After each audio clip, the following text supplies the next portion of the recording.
The little bunny is pregnant with a wolf cub, and she's about to give birth soon. But she has no idea who the father is. It's because she had just transmigrated into the beast world and became a little bunny in heat. So she found a nearby man who was severely injured and unconscious. After having her way, she pulled up her pants and sneaked away. Little did she know, the man was fully conscious the entire time. Even after she left, he gradually transformed from a human form into a giant wolf. His wounds healed rapidly. Damn female. How dare you toy with me like this? The chilling aura he emitted froze everything around him into ice sculptures, so when his subordinates found him, their faces turned pale. Their usually cold and aloof king, who rarely gets angry, now had a trace of brutality in his eyes. They knew their wolf king was enraged. "We are late, my lord. Please punish us." But when they looked up, they were instantly terrified, because not only was the king's clothes disheveled, there were also mysterious red marks on his neck. But their wolf king is the strongest beast king in the northern region. Who on earth had the guts to take advantage of the king while he was weak? Morin's tone was icy. "Search everywhere. Find that damn female for me." Hearing this, the subordinates were so scared they nearly wet their pants. It was actually a female beast. Was their noble king defiled? You must know, although this world has fewer females and more males, a female can have 5 or 6 males at the same time. As long as a female takes a liking to them, the males must obey. But someone as powerful as their wolf king, a beastman of his caliber, should be the one choosing females. Yet he was completely taken advantage of by an unknown female. The subordinates immediately expressed that they would definitely find the female beast and finish her off on the spot. After saying this, they prepared to go find the beast. But then Morin called them back again. "Who said you could kill her?" The subordinates were confused, not understanding the king's meaning. She offended the king, yet he's letting her off so lightly? What ability does this female actually have?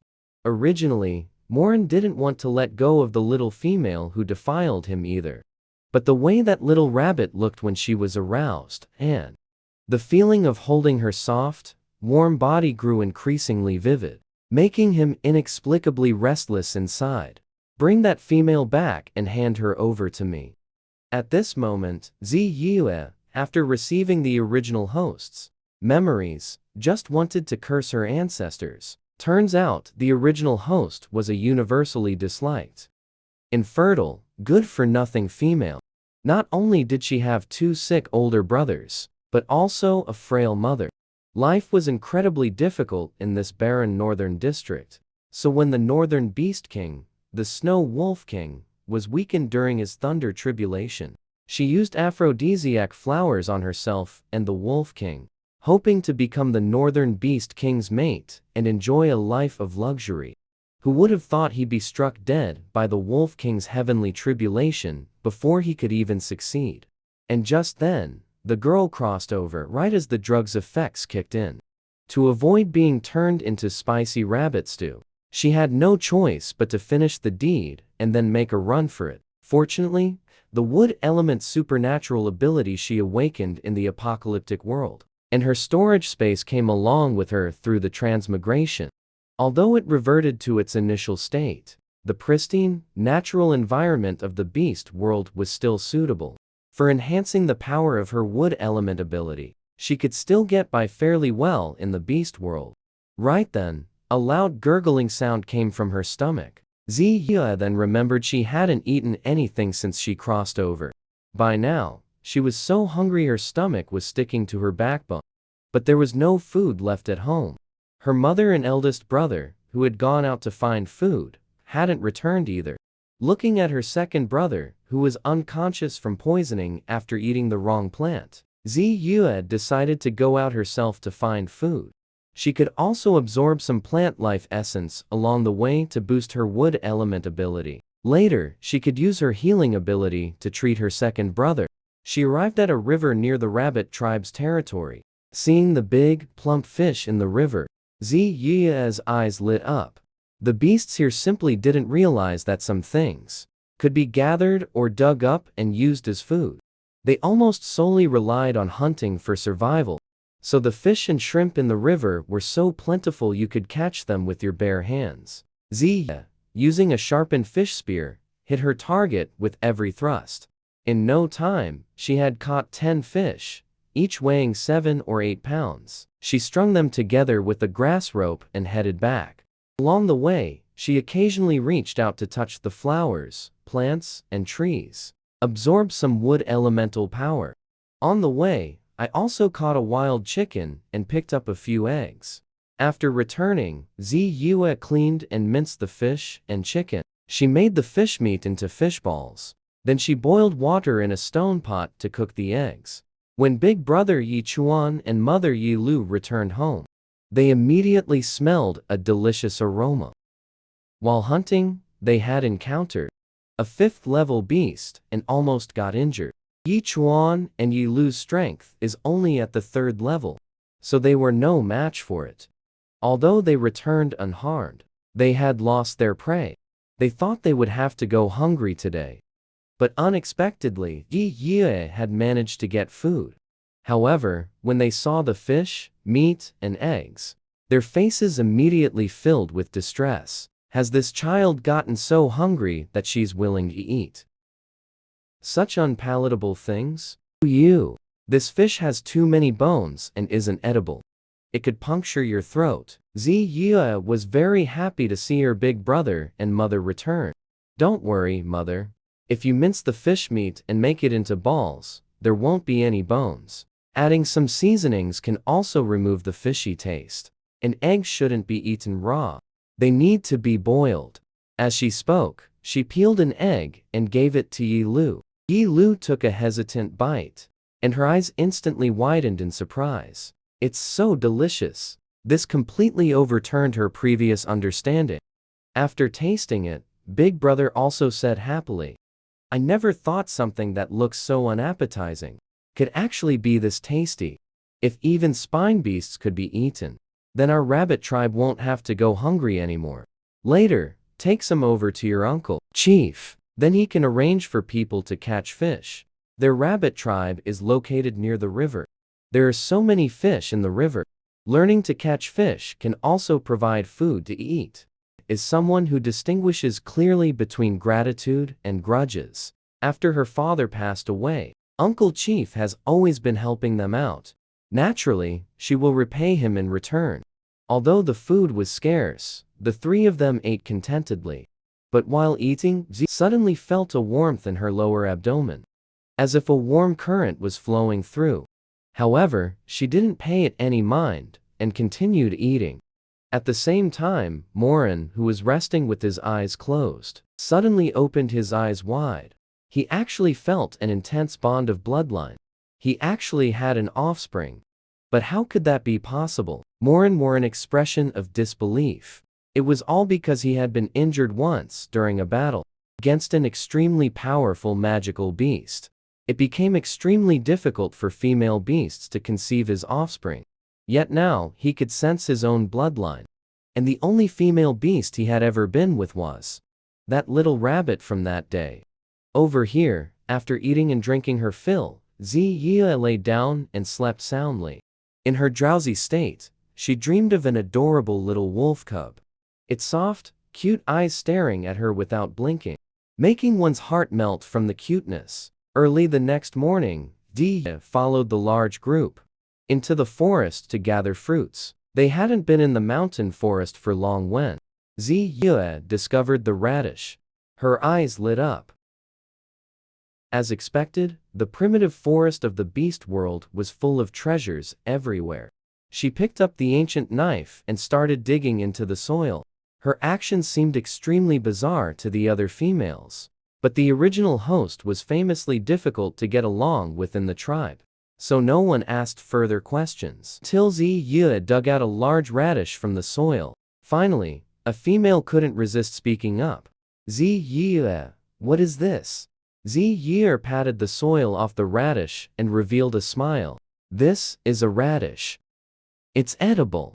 Everyone looked at the thing in Ziya's hand in astonishment, because they realized, if these things underground were edible, they wouldn't have to focus solely on picking fruits from trees anymore, mainly because the fruits nearby were almost all picked clean.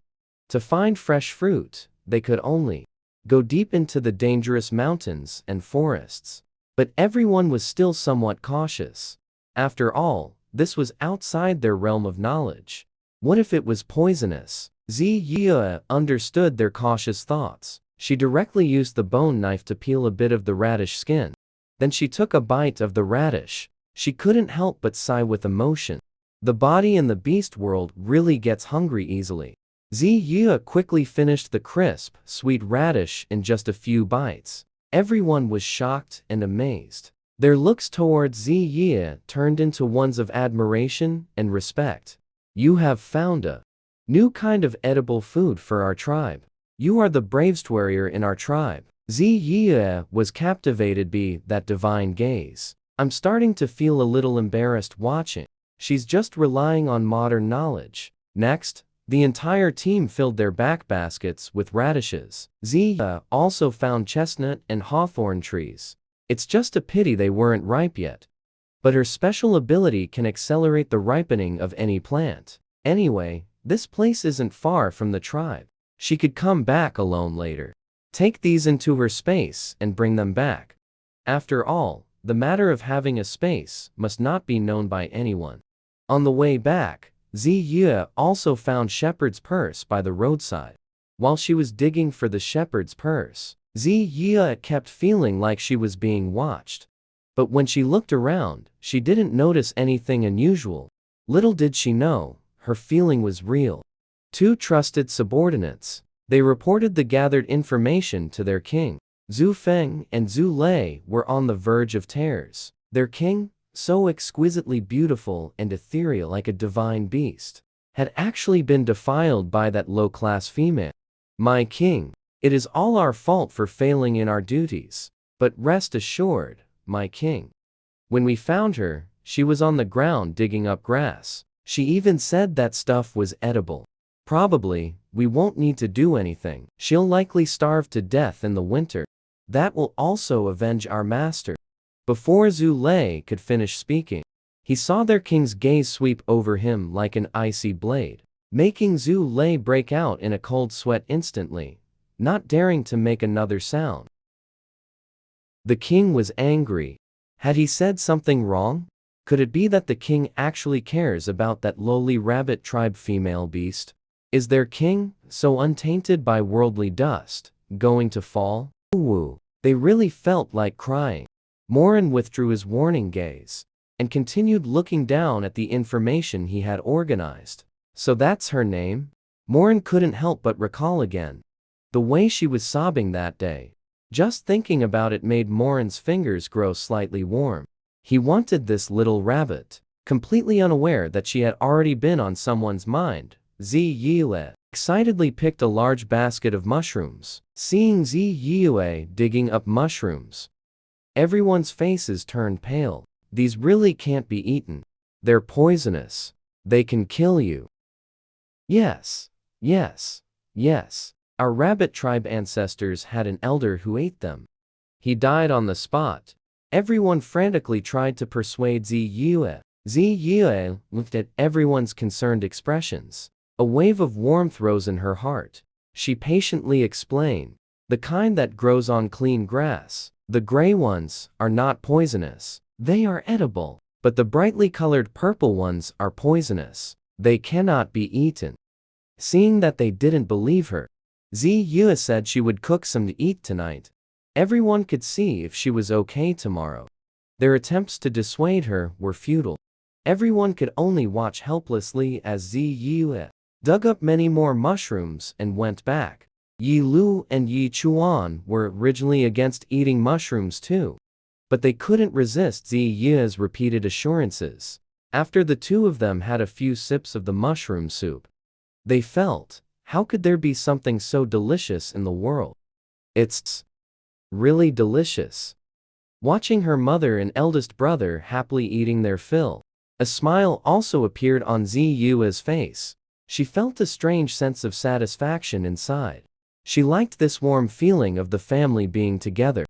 At night, after everyone in the rabbit tribe was asleep, Ziya quietly got up. She transformed into her rabbit form and quickly went to the forest from the daytime. She found the several chestnut trees she had discovered during the day. She used her wood elemental ability to ripen the chestnut trees. Then she found a long wooden pole. She used it to hit the spiky burrs in the tree. However, her actions like this were actually a bit slow.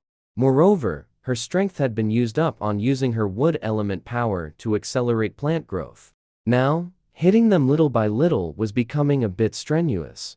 After persisting for a while, her neck and arms began to ache. Ziya was panting heavily from exhaustion. She couldn't help but mutter to herself, if only a gust of wind could blow all these down.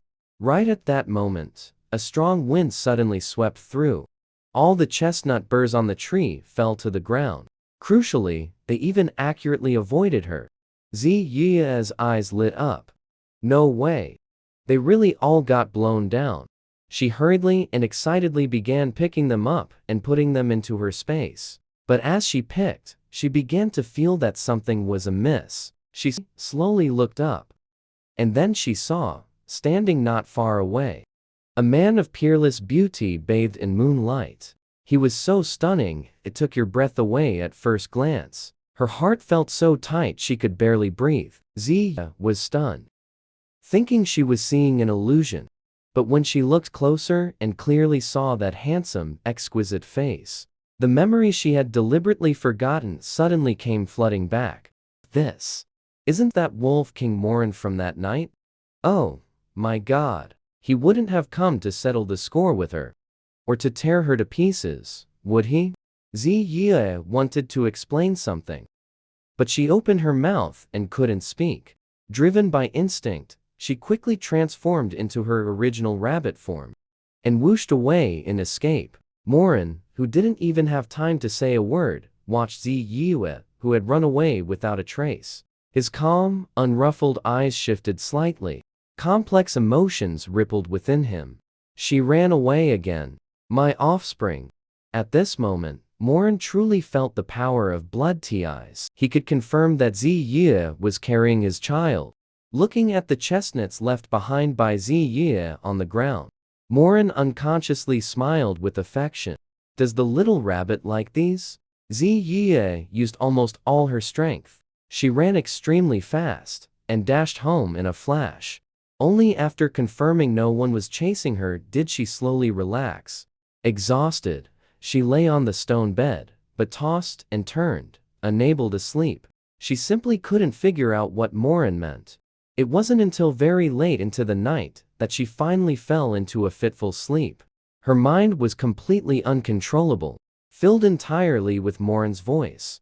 The next morning, she was awakened by a noise. Mother, did you prepare these chestnuts? No, I didn't. Weren't they gathered by you all yesterday?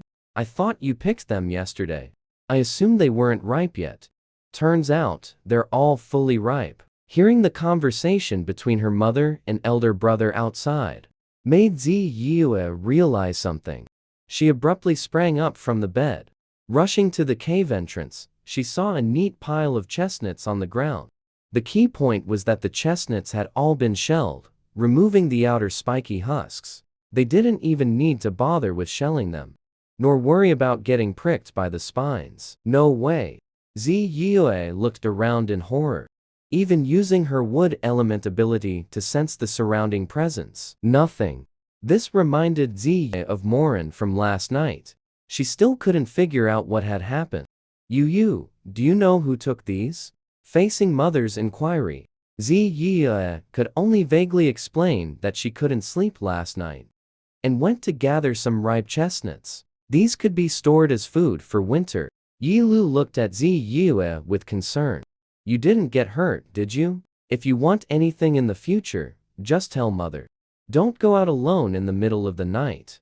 It's very dangerous. She really didn't dare to go out in the middle of the night anymore. That Morin truly lived up to being the Beast King.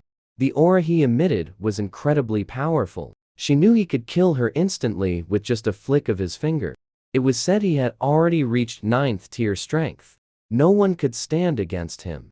She didn't even know if he had intended to kill her, which was why he had pursued her here.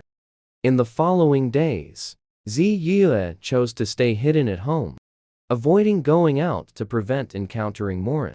During these days, Brother Li and Mother managed to hunt enough food every day. Ziyue was able to prepare delicious meals for the family in various ways. Thanks to the family's hard work, their life at home became more prosperous. During this time, she also used her wood element ability to help her second brother, Yiju, detoxify from poison. At the same time, for some reason, her appetite gradually increased. I get hungry very easily. Originally, Mother and eldest brother hunted so many beasts. They could have been preserved with salt and stored for winter use.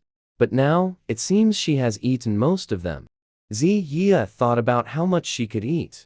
Just staying at home wouldn't do. Besides, there had been nothing unusual these past few days. It seemed Morin had no intention of seeking revenge on her.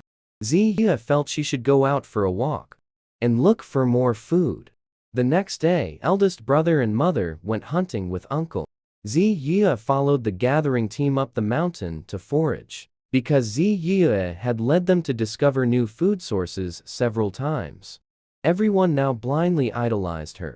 They not only gathered mushrooms, but also found wood ear mushrooms. Ziyue explained that after picking the wood ear mushrooms, wash them thoroughly and then sun-dry them. When eating, blanch them in boiling water first. After blanching, they are ready to eat. Adding some sliced wood ear mushrooms to soup will make it taste great. Everyone listened very attentively. Their eyes shone even brighter when looking at her. They all eagerly went to gather wood ear mushrooms. Ziyue, meanwhile, wandered around to look. This stroll led her to discover sweet potatoes. Ziyue's eyes lit up. With sweet potatoes, they could also have something sweet, and even make sweet potato starch. This was truly a treasure. Hearing Ziyue's voice, everyone hurried over toward the sound. Ziyue, you're amazing. Did you find food underground again? Ziyue showed the sweet potatoes she had dug up to everyone. These are called sweet potatoes. They taste better than radishes. If stored properly, they can be used as food for the winter. Ziyue explained how to eat sweet potatoes and the methods for storing them. To everyone was truly excited and thrilled at this moment. These discovered things are found everywhere in the nearby mountains and forests. As long as we are diligent, no one in our tribe will starve to death this winter. They all started digging, one after another. Soon, everyone had filled a backpack basket and prepared to go home. But they hadn't gone far, when suddenly Ziyue seemed to hear something. She urged everyone to transform into their beast forms and hide in a nearby cave. After a while, 2 4th-tier male cat tribesmen passed by. I thought I heard some noise just now. Why is there nothing? If we could catch a few powerful rabbit tribesmen, we would be credited for a great deed. What's the big deal? Our warriors have already gone to surround and capture their tribal chief. Once the rabbit tribe loses their chief, taking over their tribe will be as easy as turning over a hand. Hearing this, everyone's expressions changed. The cat tribe and the rabbit tribe have always been at odds. If we get caught, we'll be skinned alive. Ziyue immediately decided to strike first. She forcibly absorbed the surrounding natural spiritual energy to boost her power. In a flash, she rushed in front of one of the cat tribesmen. The bone knife in her hand slit his throat directly. The dead cat tribesman's eyes were wide open. It seemed that even at the moment of death, he couldn't believe he had been taken out just like that. Another 4th-tier cat beast snapped back to reality. It swiftly moved to attack Ziyue. Ziyue dodged with great difficulty. Because she had forcibly boosted her strength, her body was struggling to adapt. At this point, even her stomach was faintly aching. But she had no time to worry about that now. She was determined to kill them. Those familiar with Ziya would know that she is extremely protective of her own. Anyone who dares to harm her family shall face death. By now, the other rabbit tribesmen had also reacted. They rushed out to assist. However, due to their low strength, even with so many of them, they only managed to inflict minor injuries on the fourth-tier cat beast. The cat beast, entangled by them, couldn't kill Ziya, giving her a chance to catch her breath. Watching her companions fall, severely wounded one by one to protect her, Ziya gathered all her power into a lethal strike and seized the opportunity to stab the cat beast in the neck once more. With a single blow, she killed the cat beast. Everyone was stunned, struggling to believe what they had just witnessed. No one expected a seemingly weak female to actually kill two fourth-tier cat beasts. But before they could fully process it, they saw Ziya leaning against a tree trunk, vomiting in distress. After killing the cat beast, Ziya felt a sharp pain in her stomach, and her head spun dizzily several times. The others were terrified, each disregarding their own injuries to check on Ziya. Ziya took a short rest and said, "Everyone heard what those two cat beasts just said. They are planning to ambush and kill the tribal chief. The bigger picture demands that the tribe's safety comes first. All of you return first and put them on high alert. I'm worried the cat beasts might launch a surprise attack on our rabbit tribe." After speaking, regardless of everyone's reaction, Ziya once again gathered her special ability and quickly left the spot, heading in one specific direction.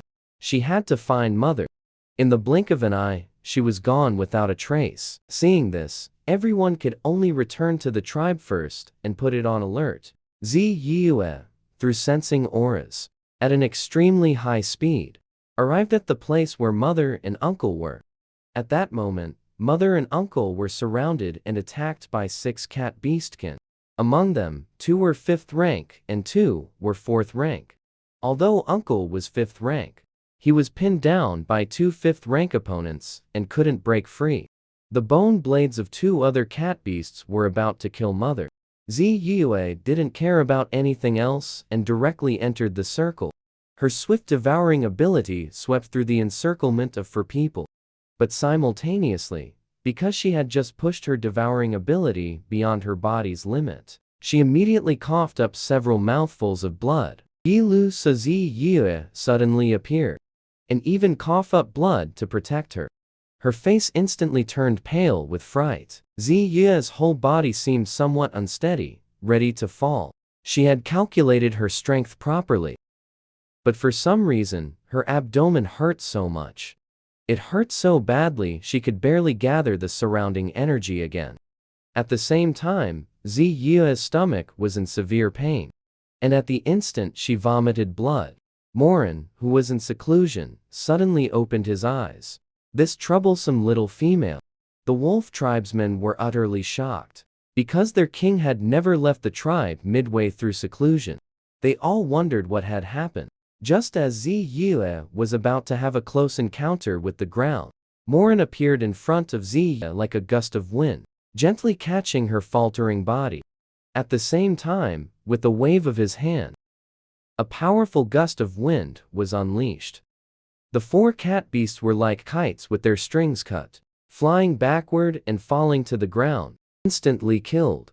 The rabbit tribe chief, Zishan, was terrified, not knowing where to put his hands and feet. Yilu was also stunned. Since when did rabbit beasts like them have the privilege of seeing the Snow Wolf King, let alone the Snow Wolf King now holding her daughter?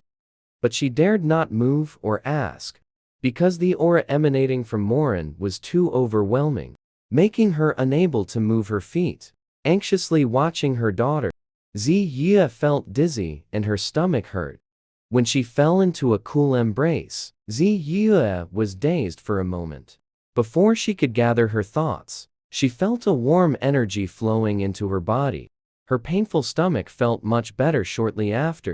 When she saw the man in front of her clearly, she was so startled her rabbit fur stood on end. Momo Morin. Morin saw that she was much better. Only then did he reach out to tidy her hair. He said softly, "What's wrong? Still thinking of running away?" Ziya's mouth twitched awkwardly. In her current weakened state, she couldn't run even if she wanted to.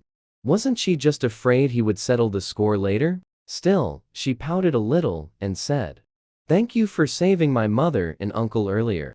Morin looked into her clear, soft eyes, and his heart instantly softened. "You're carrying my child. Protecting and caring for you is my duty."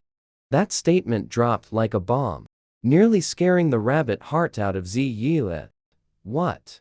I'm pregnant?" Suddenly, she realized a lot of things that hadn't seemed right.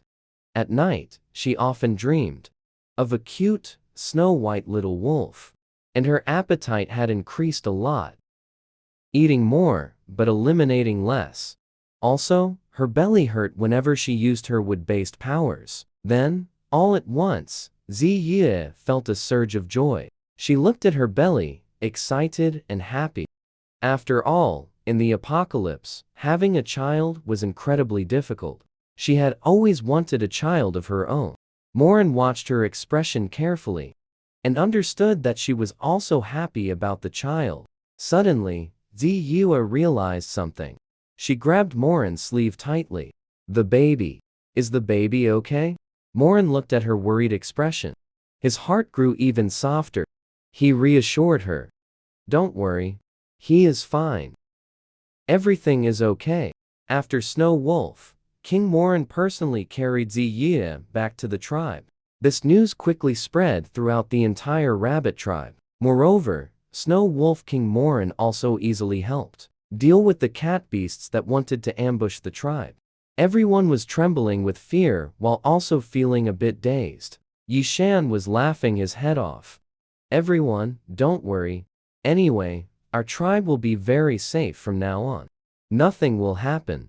What a joke. Just based on the fact that Ziya is carrying the Snow Wolf King's child, no beast would dare to touch the rabbit tribe. Yi Lu, the mother, still felt like she was in a dream. That is the Beast King of the northern region. Was he really won over by her own daughter? At this moment, Ziya was leaning against the stone bed, looking at Morin sitting by the bedside. She explained somewhat awkwardly, "That night, I actually didn't do it on purpose." After saying this, Ziya felt like she could bite her own tongue off. Who would believe such words? She was the one who used that passion flower. Even though it was her past self, she happened to have crossed over right then. So it was essentially her. Morin didn't respond. He only asked softly in return, "Why did you run away?" Ziya felt guilty. She almost couldn't bring herself to look at Morin's expression. Seeing this, Morin came to a conclusion. "You're afraid of me." Ziya felt a bit creeped out by the intense stare. "Hee. You are the Beast King after all. I'm just a low-ranking rabbit tribesperson. But because of the passion flower, I ended up, with you. I thought you'd be unhappy. And about this child, I didn't know about it at first either." Ziya weakly hinted to herself that she didn't intend to use the child to climb above her status with him. After saying this, Ziya felt the atmosphere grow even colder. It seemed even more dangerous now. "You want to just write it off like it never happened, is that it? Stir things up, and then run away. Use someone, and then toss them aside." Morin grew angrier the more he thought about it. She provoked him, but wants to act like nothing happened. What a beastly scoundrel. Ziya suddenly remembered this is the beast world continent. If a female beast sleeps with a male beast, and then disappears without a trace, it really is a responsible behavior. Ziya's eyes darted around shiftily. She felt too scared to look directly at Morin. "I'm just worried my mother and the others will be anxious. I was thinking of hurrying home to check on them." Ziya felt really guilty. She could only come up with such a lame excuse. Morin reached out and gently brushed her hair aside.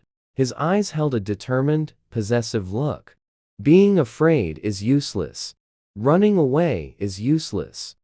You can't provoke me and then act like nothing happened. From now on, I am your beast, husband. Hearing these overwhelmingly domineering words, Ziya felt her heartstrings tremble violently. The Snow Wolf King Morin became her beast husband. This was something Ziya wouldn't even dare to think about. But as if she thought of something, she said, "Then you can't have any other females." He seemed to dote on her as he replied, "There are no other females." In the following days, Morin stayed with the rabbit tribe. When Ziya was cooking, he would assist by her side. Ziya found the stone bed too hard, so Morin hunted for soft and comfortable fur to pad her bed. He even managed to get his hands on rare shells from the northern region to decorate the cave. This made many females in the rabbit tribe extremely envious. It would be impossible for Ziya not to be moved. After all, he was the Snow Wolf King. In the Snow Wolf tribe, he was likely the one being served by other beastmen. When had he ever served others like this? Morin originally wanted to bring her to live with the Snow Wolf tribe, but for the sake of her own life, Ziya still refused. Are you kidding? If those female wolves who admire him found out that I've won over their handsome king, they would tear me to shreds. A rabbit's life is precious. Seeing this, Morin didn't force her. He just told her to take good care of herself and went back to handle official duties. Little did he expect that as soon as he left, another handsome beastman would appear by his wife's side, flirting with her and making her drool. After Morin left, Ziya wasn't idle either. She carried a bamboo basket up the mountain to search for food. Although Morin had been with the rabbit tribe for these past few days and had gotten to know chestnuts, sweet potatoes, and radishes, things that could be eaten, for the people of the northern district, these were still not enough. So, Ziya felt she ought to do something at this moment to find more food before winter arrived, both to protect the rabbit tribe and to help Morin. How could Yishin dare let the rabbit tribe's treasure go up the mountain alone? He arranged for his eldest son to go along with her. Not long after they went up the mountain, Ziya spotted a patch of soybeans on a distant slope. Ziya's eyes lit up. Her mind immediately conjured images of stewed tofu soup, stir-fried tofu, and delicious dishes like fish stewed with tofu. Just thinking about these made her mouth water with craving. She quickly called Yishuo to help gather them. When Yishuo learned that these hard grass seeds could also be used as food, he instantly became excited. Ziya learned from him that the salt and medicine needed by the Northern District tribe had to be obtained by trading at the market, but these required game and furs to exchange for. Because the rabbit tribe was weak in strength, they simply couldn't hunt enough game. Thus, many elders would often die during the winter. If grass seeds could also be used as food, then at this market, they wouldn't have to worry about having nothing to trade.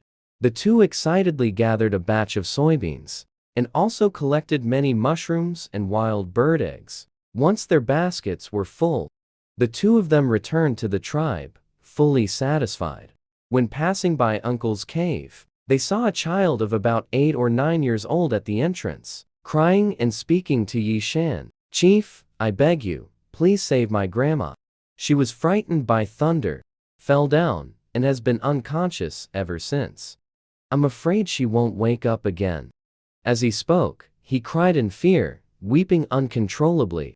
Yishan quickly comforted the little rabbit child, GC, while arranging for someone to fetch the witch doctor. Ziya, recalling that her wood element power had healing properties, decided to follow and take a look.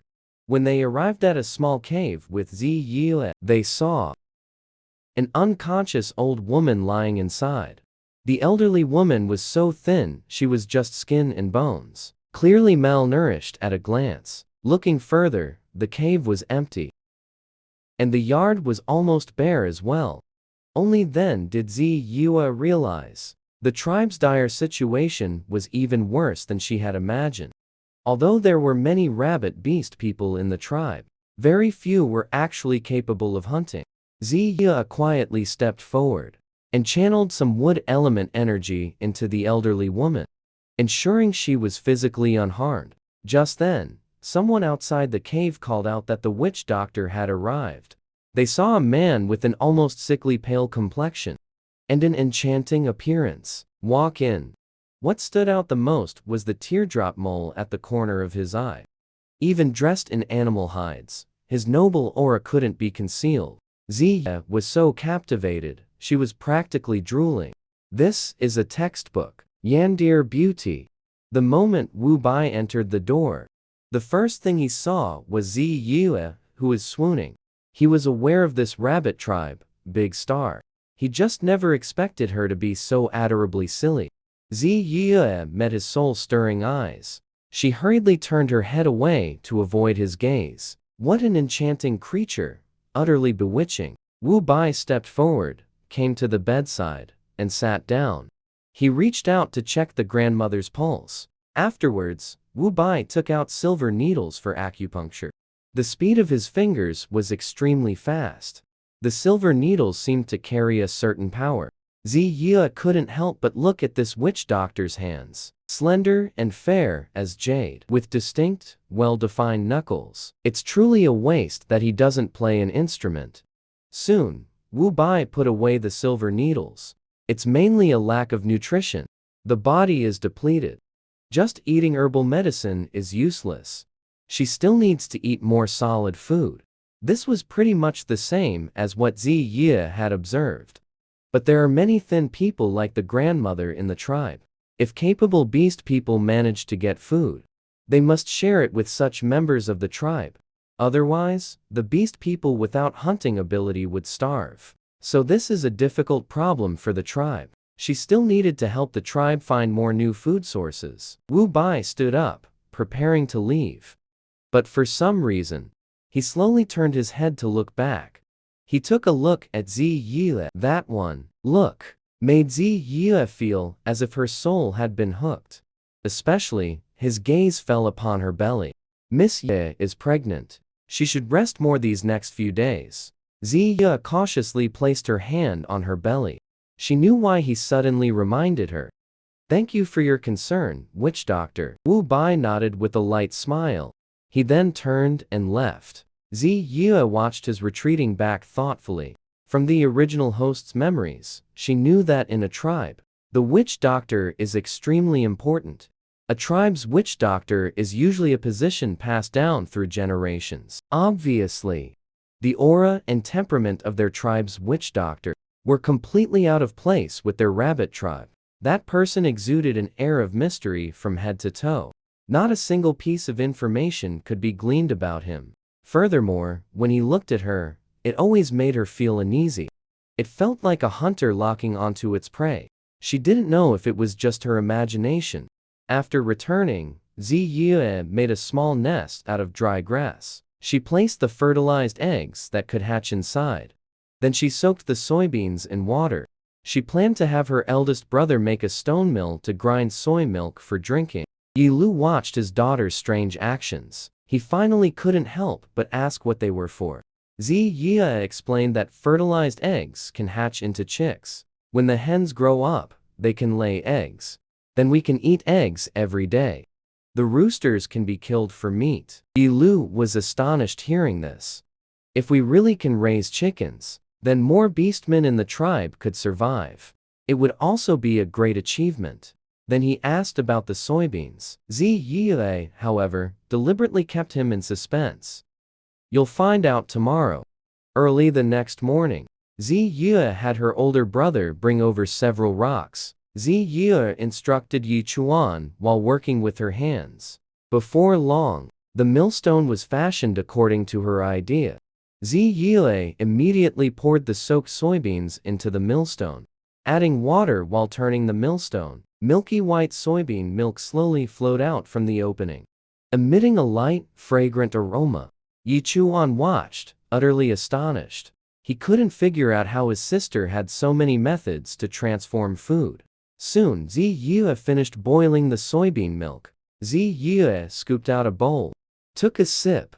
The soybean fragrance spread in her mouth. It was simply pure bliss. Immediately after, Ziyi used the filtered soybean dregs, added eggs, and pan-fried several soybean egg pancakes. She left some at home, then placed several on a wooden tray, and took the prepared soybean milk to visit the elderly woman from yesterday. Unexpectedly, upon entering the elderly woman's cave, she saw Wu Bai. Ziyi even felt an impulse to turn around and leave. Her fingers, holding the basket, stiffened slightly. She didn't know why. She just wanted to avoid this man who made her feel very dangerous. But since Wu Bai had seen her, she couldn't pretend she hadn't come here. She smiled faintly. So the witch doctor is here too. I brought bean egg cakes for Grandma and Gus. Would you like some as well? In Wu Bai's captivating, alluring eyes, there seemed to linger a trace of a subtle smile. He looked at her with leisurely composure. Miss Yu, please make yourself at home.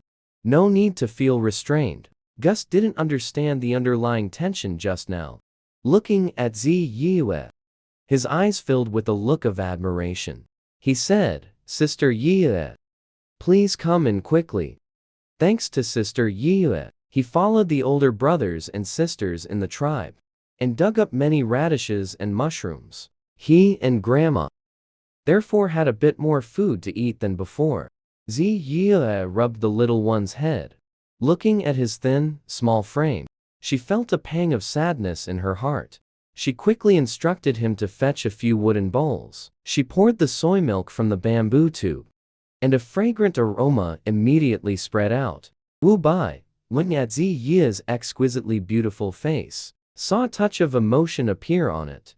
It was rare for a female beast to have such patience with a young beast child. She possessed a gentleness that came from the heart. But are female beasts truly gentle? Wu Bai originally did not believe it. Ziyi picked up a bowl of soy milk and handed it to Wu Bai. This is soy milk. It's made from ground soybeans. As Bai reached out to take it, unintentionally, his fingers brushed against Ziyi's fingertips. Ziyi felt as if she had been electrified. His fingers quickly retracted. Fortunately, in that split second, Wu Bai had already taken the bowl. When he drank the soy milk, his movements were slow and deliberate, extremely elegant. Ziyi watched and felt that his entire demeanor was definitely innate. She grew even more curious about his background and identity. She wondered how someone like him ended up in their lowly rabbit tribe and became their witch doctor. After Wu Bai drank the soy milk, his expression shifted slightly. Miss Yue, the soy milk you made is quite good. If the tribe's beastmen drink more of this soy milk, it would be very beneficial for their health. Ziyi looked at him in surprise, feeling that he knew a lot about soy milk. It truly is good for the human body and very nutritious. Then Wu Bai changed the subject. Miss Yi, you are pregnant, so you will need a lot of food. However, Miss Yue, you should also be careful. Hearing this, Ziyi's expression changed. She felt that his words carried a hidden meaning. Her expression instantly turned cold and stern. What are you trying to say? She clearly sensed that Wu Bai's words had an underlying message. Wu Bai looked at her, and for a moment, it seemed as if thorns had sprung up around her. He wasn't annoyed. Miss Yue, you probably don't know about the Snow Wolf King's situation. In the entire beast world, only you have such fertility, able to bear offspring for the Snow Wolf King. Moreover, it's a pure-blooded snow wolf with extraordinary talent. Testers are often quite useful, but if one possesses divine power, testers cannot detect it. Miss Ye, you say, if someone knew about this, what would they do? After all, even someone as powerful as the Snow Wolf King has enemies. So, Miss Yue, you must be careful. His words made Ziyue's blood run cold. By the time she collected her thoughts, Wu Bai had already left. But the things he said, that information, made her realize something she had overlooked. She is still too weak right now. thinking of the little snow wolf she dreamed about. So soft and adorably cute. Ziya's heart melted. No matter what, she must become stronger. To protect her child, she must accelerate the improvement of her special abilities. But why did Wu Bai tell her? Why warn her about these things? Was he truly being this kind-hearted? Ziya was skeptical. In the days that followed, Ziya buried herself in work, leading the tribe members up the mountain to search for edible food. During this time, Ziya also discovered rami plants. If processed into rami thread, it could not only be woven into fishing nets, but also moist gunny sacks. They could even make a simple loom to weave cloth for clothing. The rabbit tribe is still a low-level tribe. The beast people wear clothes made from animal hides. But Ziya had heard that within the royal city of the central district in the northern region, there are noble tribes. Those people were all dressed in brocade and fine silks. It's just that those things are expensive. ORCs from low-level tribes simply couldn't afford them. If they could produce clothing themselves, it would provide an extra layer of security at the market later on. Ziya immediately told her uncle, the tribal chief, about this.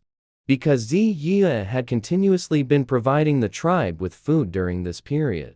Everyone in the tribe, from the elderly to the children, admired her. So, Ziya led the tribe members in gathering soybeans, storing the soybeans, harvesting rami plants, and bundling the rami to soak in water. One day, Ziya followed the large group up the mountain to dig for sweet potatoes. While digging, she gradually moved away from the group. Suddenly, female cat beast descended from a tree, brandishing a bone dagger and lunging at Ziya without a word. Fortunately, Ziya reacted quickly, managing to avoid a direct hit. "Who are you?" The woman just gave a cold laugh and swung her bone dagger at her again. Ziya didn't know what was wrong with this woman. But during the fight, she discovered this woman was actually a tier 5 beast person. Since when could a female beast person be so powerful? Her opponent's every move was aimed at killing her. Ziya gradually found it hard to keep up. There was no other way. She could only forcibly absorb a large amount of spiritual energy to boost her supernatural ability. Unexpectedly, sharp pain flared in her abdomen. Her movements faltered instantly. This is bad. The woman seized the chance to thrust her bone dagger towards Ziya's chest, just as Ziya thought her rabbit life was over. The next second, then he saw the woman fly backward like a kite with its string cut. She vomited a mouthful of blood violently. When Morin appeared, Ziya was stunned for a moment. With all the busyness these past few days, she had almost forgotten about Morin. The moment Morin saw Ziya, the restrained longing in his eyes surged out like a flood. He stepped forward and reached out to gently hold her. Why does this little rabbit always run into danger the moment she leaves his side? If he hadn't missed her and come to see her before even finishing his official duties, would he have almost lost her just now? He asked in a low, hoarse voice. "Did you miss me?" Ziya breathed in the clean, cold fragrance from Morin and felt a sense of peace. She wanted to be held by him. At this moment, she realized that she had missed him. Ziya obediently said that she did miss him. In that instant, Morin felt an overwhelming urge to crush her deep into his heart. He turned his head and looked with icy eyes at the feline female. Kaze watched Ziya nestled in Morin's embrace. The jealousy in her eyes was almost overflowing. "Ziya, how are you worthy of the Snow Wolf King? How are you worthy?" She simply couldn't understand it. The Snow Wolf King, such a noble beast king, aloof and unapproachable by females. Such a pure and elegant king. Why would he care about Ziya, this low-level rabbit beast whose fertility couldn't even be measured, when clearly her own fertility was high, and she was beautiful, and had pursued Morin for so many years? He never once gave her a glance. Who would have thought that now, for a lowly rabbit, female beast? Ziyi had taken on a gentle appearance. Kaze was so jealous, she was going insane. Ziyi let Kaze curse at her and didn't get angry either. She just slapped Kaze hard across the face. Kaze spat out a mouthful of blood directly. Her face was immediately swollen from the hit. It hurt so much he couldn't speak for a moment. You little brat, think I'm some easy pushover? Ziyi never considered herself a good person. Kaze was after her life. If she could use her hands, she wouldn't waste words. Don't even think about it. Morin is my beast husband. Kaze had never been insulted and slapped like this before. She was trembling with anger. But upon hearing these words, it was like her head was struck hard by a rock. The pain drove her crazy.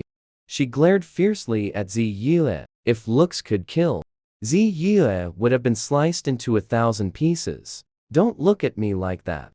Be careful, or I'll skin you and ruin your face. Kaze looked at the Snow Wolf King Morin. Your Majesty, you saw it all. She is a vicious female beast. Your Majesty, you need to see her true nature. Don't be fooled by her. Kaze tried to make Morin despise Ziyi, tried to make Morin look at her, save her. Morin never once glanced at her. He directly unleashed his pressure onto her. Kaze spat out another mouthful of blood. My body aches so much I can't even kneel properly. He collapsed directly onto the ground. My whole body is trembling in pain. It hurts. You shouldn't have touched her. Kaze felt intense hatred in his heart. But she always believed that Ziyi was the one who seduced Morin. She glared viciously at Ziyi. I will definitely kill you. A layer of frost seemed to envelop Ziyi. The knife in her hand plunged directly into Kaze's body. A fierce kick. Kaze screamed in pain. Soon, the sound gradually weakened, until there was no more breath. Ziyi turned her head, smiled, and looked at Morin. Am I very bad? If you regret it now, there's still time. Ziyi was not someone who relied on others. Unlike the female beasts in the beast world who wanted to depend on their beast husbands for survival, she was different. She could live very well on her own. Morin noticed her resilience, which set her apart from other females. His eyes held a pained tenderness. It's better to be a little wicked. That way, no one can bully you. As he spoke, Morin stepped forward and gently stroked her brow. He said softly, but since I am your beast husband, I will always be your beast husband. This will never change, no matter what. He would not leave her, nor would he ever regret it. When dawn broke the next day, Ziyi felt sore all over, as if her body was about to fall apart. Seeing that he was still resting, Ziyi, supporting her waist, shuffled awkwardly out of the cave entrance. But then, she saw Amu approaching with Wu Bai. With just one glance, her narrow eyes involuntarily flickered slightly. A strange feeling arose in her heart. It felt rather uncomfortable. Her gaze fell upon him. Within those eerie, ink-black eyes, it was as if an undercurrent was hidden, carrying a dangerous aura. As if it was bewitching her, luring her step by step into its depths. Becoming aware of this feeling, Ziyi's face changed color. How could she have such thoughts just from looking into his eyes? It must be her imagination. Right at that moment, Morin emerged from behind her. The moment the two men's eyes met, an undercurrent surged between them. Morin subtly moved to shield Ziyi behind him. Lord Wu is not originally from the rabbit tribe. Might I ask what brings you to the rabbit tribe? Wu Bai curled the corner of his lips. The former shaman of the rabbit tribe once saved my life. He had shown me kindness. I promised him I would become the rabbit tribe's shaman. To repay this debt of gratitude, please rest assured, Snow Wolf King, I would never do anything to harm the rabbit tribe, especially not to Lady Yue, the Snow Wolf King's wife. Morin knew he wasn't lying, because the noble and upright aura about this man made him understand that he would also disdain lying. Since that is the case, then these spirit stones shall serve as payment for Lord Yi's services. I believe, Lord, you will have need of them. As he spoke, Morin took a pouch from his spatial ring. When opened, it was filled entirely with spirit stones. This was the common currency of the Beast World continent. It could also aid in cultivation and enhancing one's strength. Only some mid to high-level tribes and nobles would possess such spirit stones. Yi Lu, who was standing to the side, gasped in shock upon seeing them. They were actually all purple spirit stones. These were top-grade spirit stones. One top-grade purple spirit stone was equivalent to 1,000 blue spirit stones. A single blue spirit stone could already buy many things, let alone so many purple spirit stones. Yet, Wu Bai only gave them a casual glance, a smile still playing on his lips. As the rabbit tribe's shaman, treating and serving the beast people of the rabbit tribe is also part of my duty. Aunt Yi has already paid the fee. There is no need for the Snow Wolf King to spend further. He said they were valuable, but his expression remained very calm. Clearly, these spirit stones to him were likely extremely ordinary items. At this moment, Morin sensed that his true target was Zi Yue. Lord Wu is a witch doctor, so he should have a greater need for medicinal ingredients. As he spoke, Morin took out some medicinal ingredients from his space and set them down. With these ingredients, Lord Wu should be better able to treat the rabbit tribe's people. This is also a gift on behalf of Azi. You must accept it. Wu Bai saw the wariness in Morin's eyes, the vigilance and territorial possessiveness. He knew that if he didn't accept these, the Snow Wolf King would absolutely not trust him. Then I shall accept them. And thank you, Your Highness, the Snow Wolf King. Zi Yue watched the two of them being evasive with each other, always feeling there was something strange about how they talked. And she didn't know if it was her imagination, but she always felt Wu Bai's gaze seemed to drift over to her now and then. After Wu Bai left, Zi Yue thought that Morin might know something. So she asked, "Did you notice that Wu Bai is just too mysterious?" Morin thought for a moment, then decided to tell her his suspicions, so that Zi Yue would be more cautious. It turns out that over 100 years ago, a race called the Enchanters lived on the Beast World continent. They were born with peerlessly beautiful appearances and great power.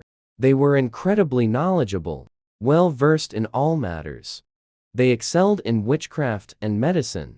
It is said their sacrificial rituals could communicate with deities and receive divine guidance. They were once called demigods. This race might be too powerful.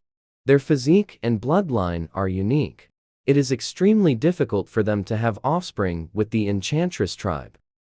So they use testing spirit stones to select female beasts with extremely strong fertility in order to bear descendants for the Enchantress tribe.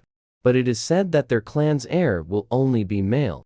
Zi Yue was listening, stunned. She thought beasts turning into humans was already unbelievable.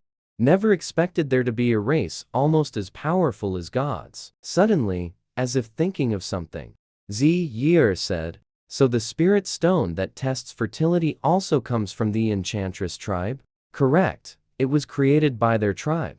Regarding the usage of the testing spirit stone, their Enchantress tribe is the most familiar. Hearing these words, Zi Yue seemed thoughtful. She couldn't help but think of that day and the words Wu Bai said to her. Wu Bai said she possesses divine rhythm ability. That's why there was no reaction during the test. It couldn't be detected. And also, the look in his eyes when he was staring at her belly. Thinking of this, Zi Yue's face immediately turned ugly. No way, could that guy actually want to use me as a surrogate mother? Morin knew he had scared her and quickly tried to comfort her. "Don't be afraid, I will protect you and the little one." A deep smile flashed in Zi Yue's eyes. "Okay?"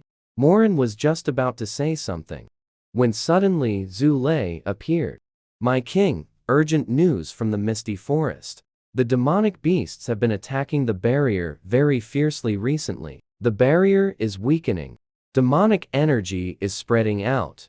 Hearing this, Morin's face darkened. Quickly summon the clan elders to return and reinforce the barrier. Protect the border. Otherwise, the entire northern realm will fall into danger. Ziya's face also changed color. From the original host's memories, it is known.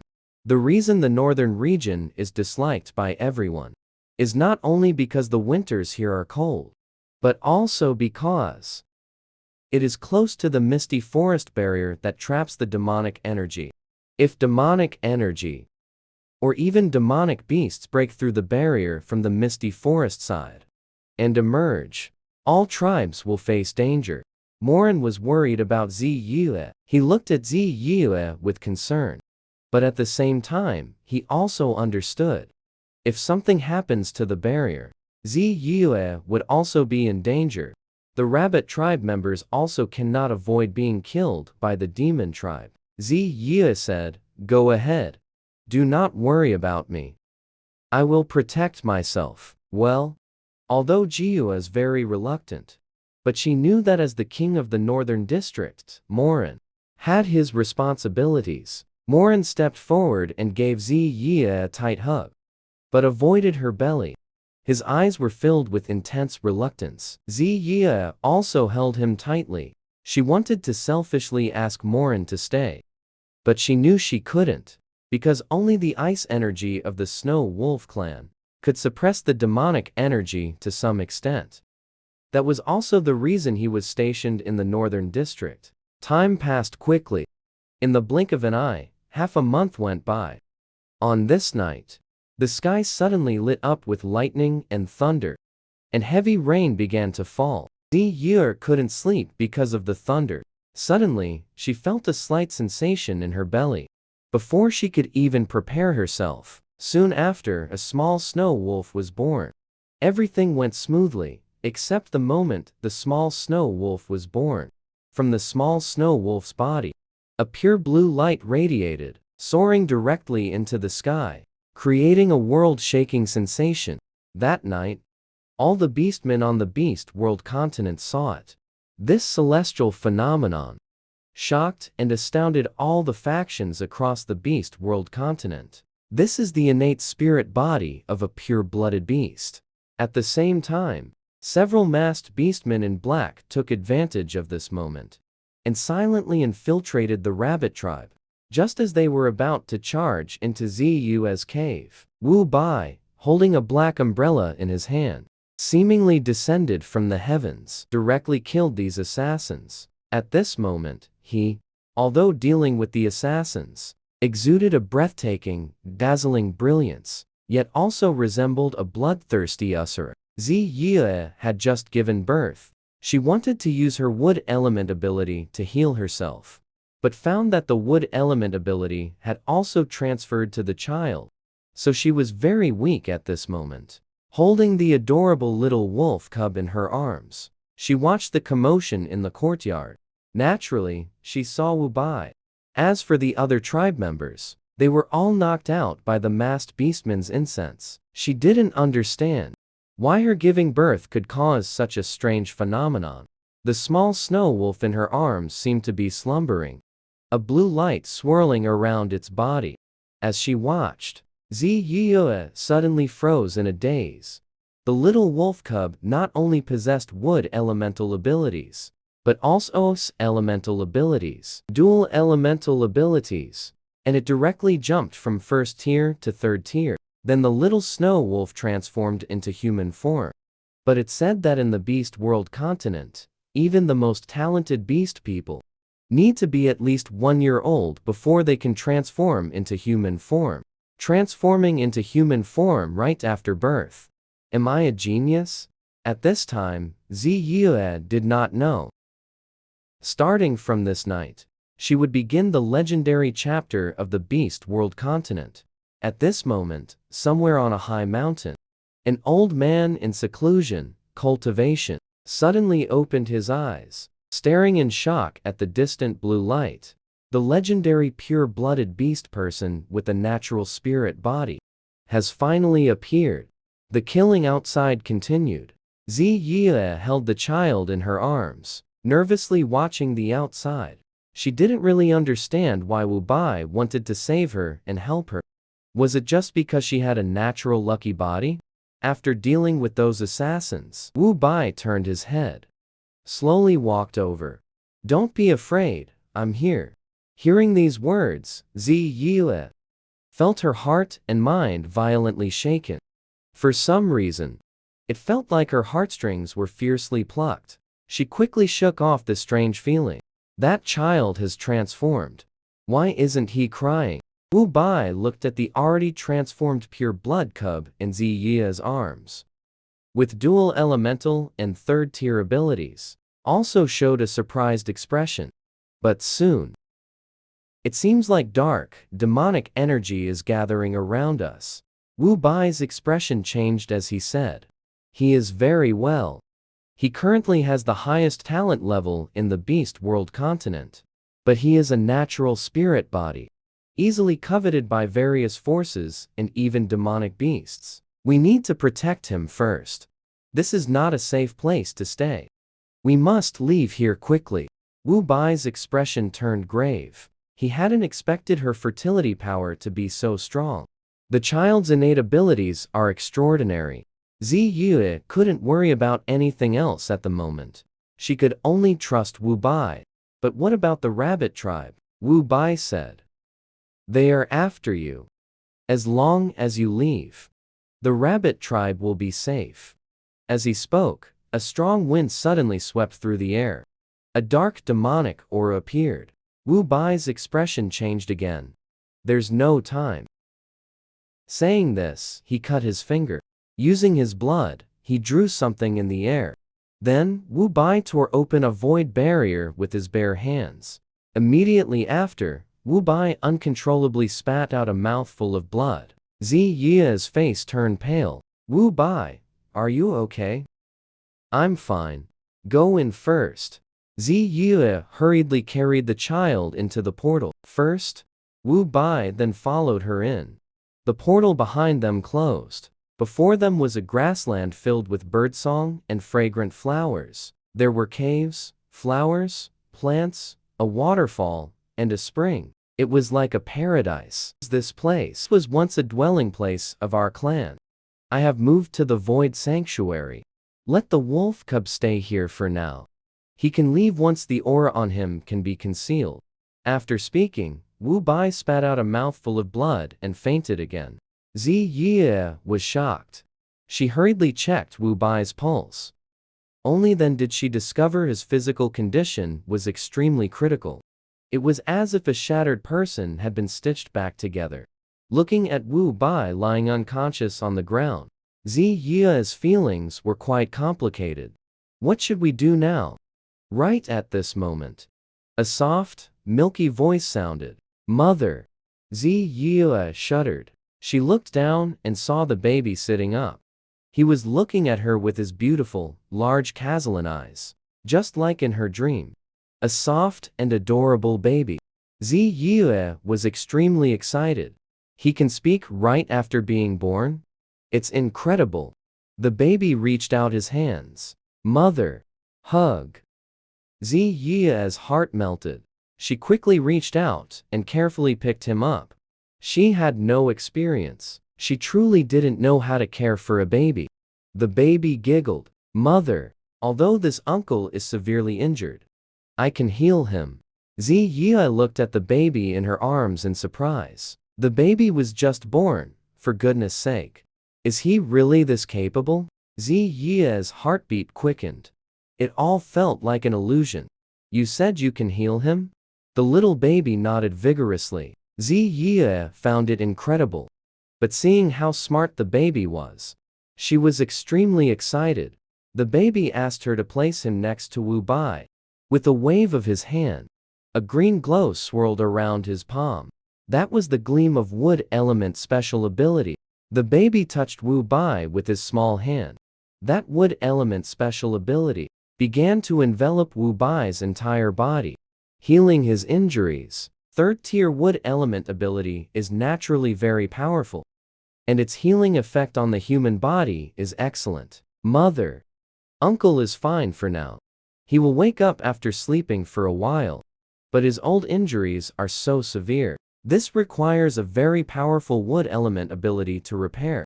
However, there is another very good method that can help Uncle recover from his internal and old injuries. Ziye asked blankly. What method? Then the baby spoke in a childish voice. It's for mother to have babies with this uncle. Ziye was shocked by these words. Her entire face turned bright red. You child. You can't say such things recklessly. Mother. It's true. Baby isn't lying to mother. Ziye wished she could cover his mouth, but couldn't bring herself to do it. She could only think to herself, children's words carry no harm. How do you know these things? The baby touched his head with his small hand. It's just in my mind. Ziye pondered for a moment. Could he be a natural-born genius? But she remembered that there seemed to be a legend in the Beast World continent, that some children would inherit special powers. They would receive inherited knowledge. Well, she could only accept this possibility, since he was fine for now. Then let's settle here for the time being.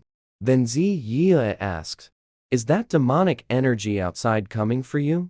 The baby lowered his head and lightly tapped his fingertips together.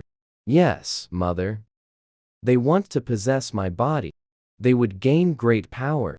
But I will grow stronger quickly. Mother, please don't hate me, okay? When Ziye heard this, her heart ached. I love you so much.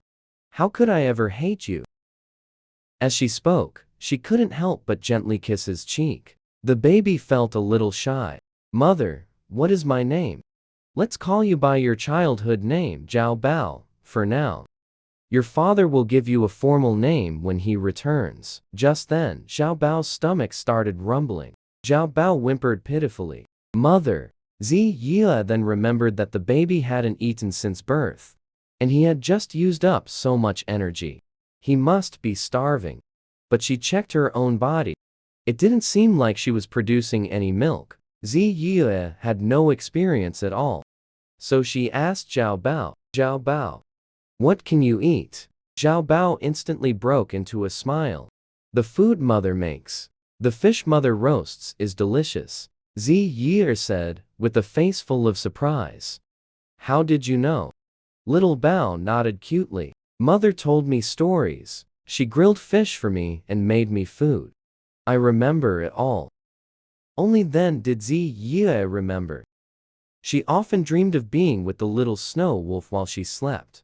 In her dreams, she would grill fish for him. She would make delicious food for him. And she would also tell stories. She had thought it was just a dream. Ziye's expression softened as she said, Mother will make you something delicious. Luckily, she had her space. She had previously stored quite a lot inside the space. Ingredients she had collected while in the tribe. Now, they finally came in handy. Ziye used her mind to scan the space, but she discovered that the space, which originally only had fields, had suddenly gained a small stream. Space stream water. Ziye was utterly astonished. She thought she might be seeing things, but she carefully scanned it again with her mind, and found it really was a small stream. The water in this stream looked different from the outside. It shimmered with a radiant glow.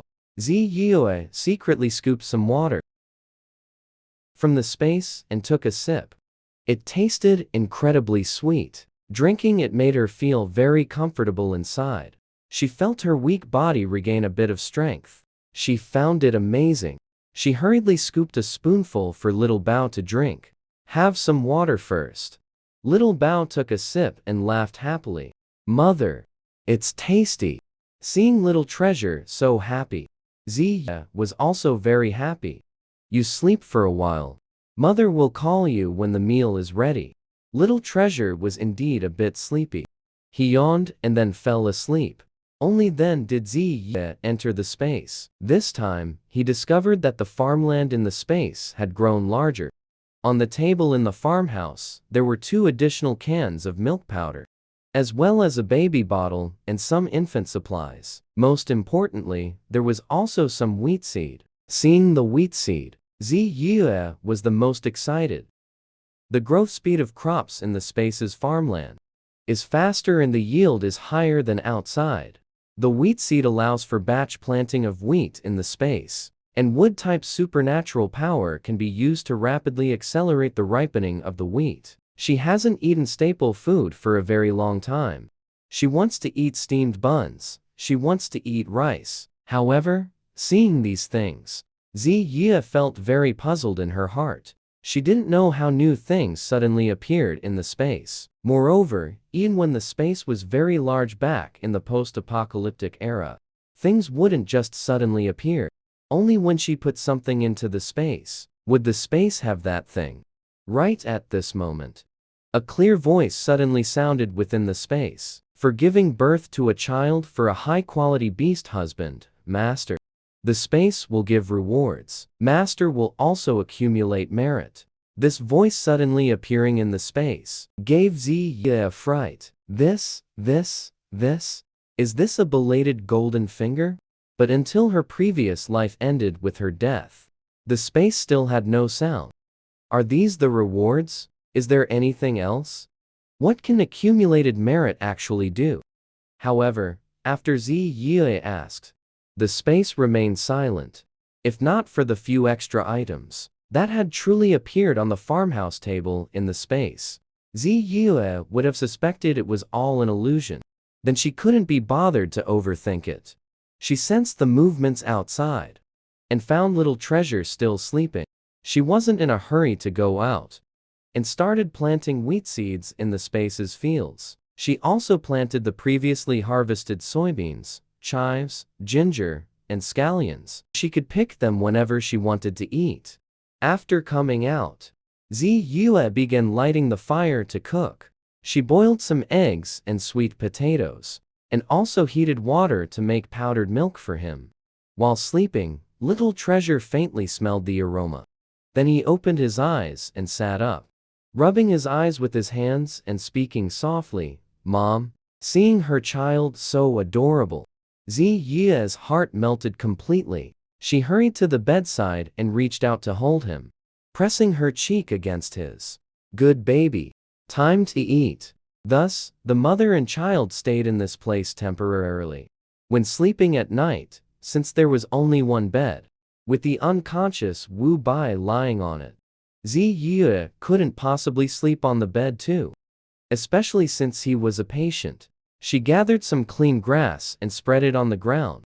She planned to sleep on the pile of grass herself. She placed Zhao Bao on the inner side of the bed to sleep with Wu Bai. Da Bao blinked his clear, big eyes. "Mother, why aren't you sleeping in the bed?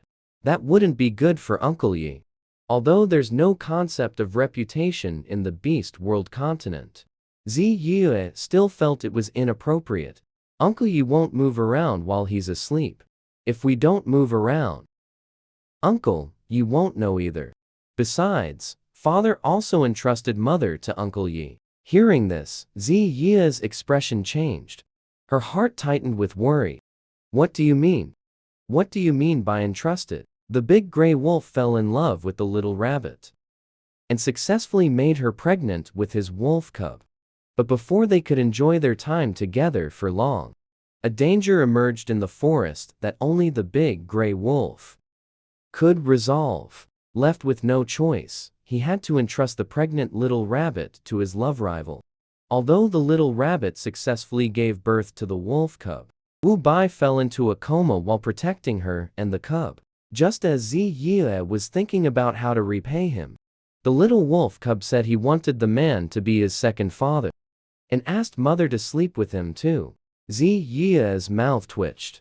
This child is practically a little genius. She didn't dare to imagine Wu Bai as her beast husband. If Mother doesn't sleep in the bed, then Zhao Bao won't sleep either. Zhao Bao looked at Ziya with pitiful, soft, and adorable eyes. Ziya couldn't resist it. "My heart is melting with adoration. I wish I could agree immediately, but there's only this one stone bed in the cave.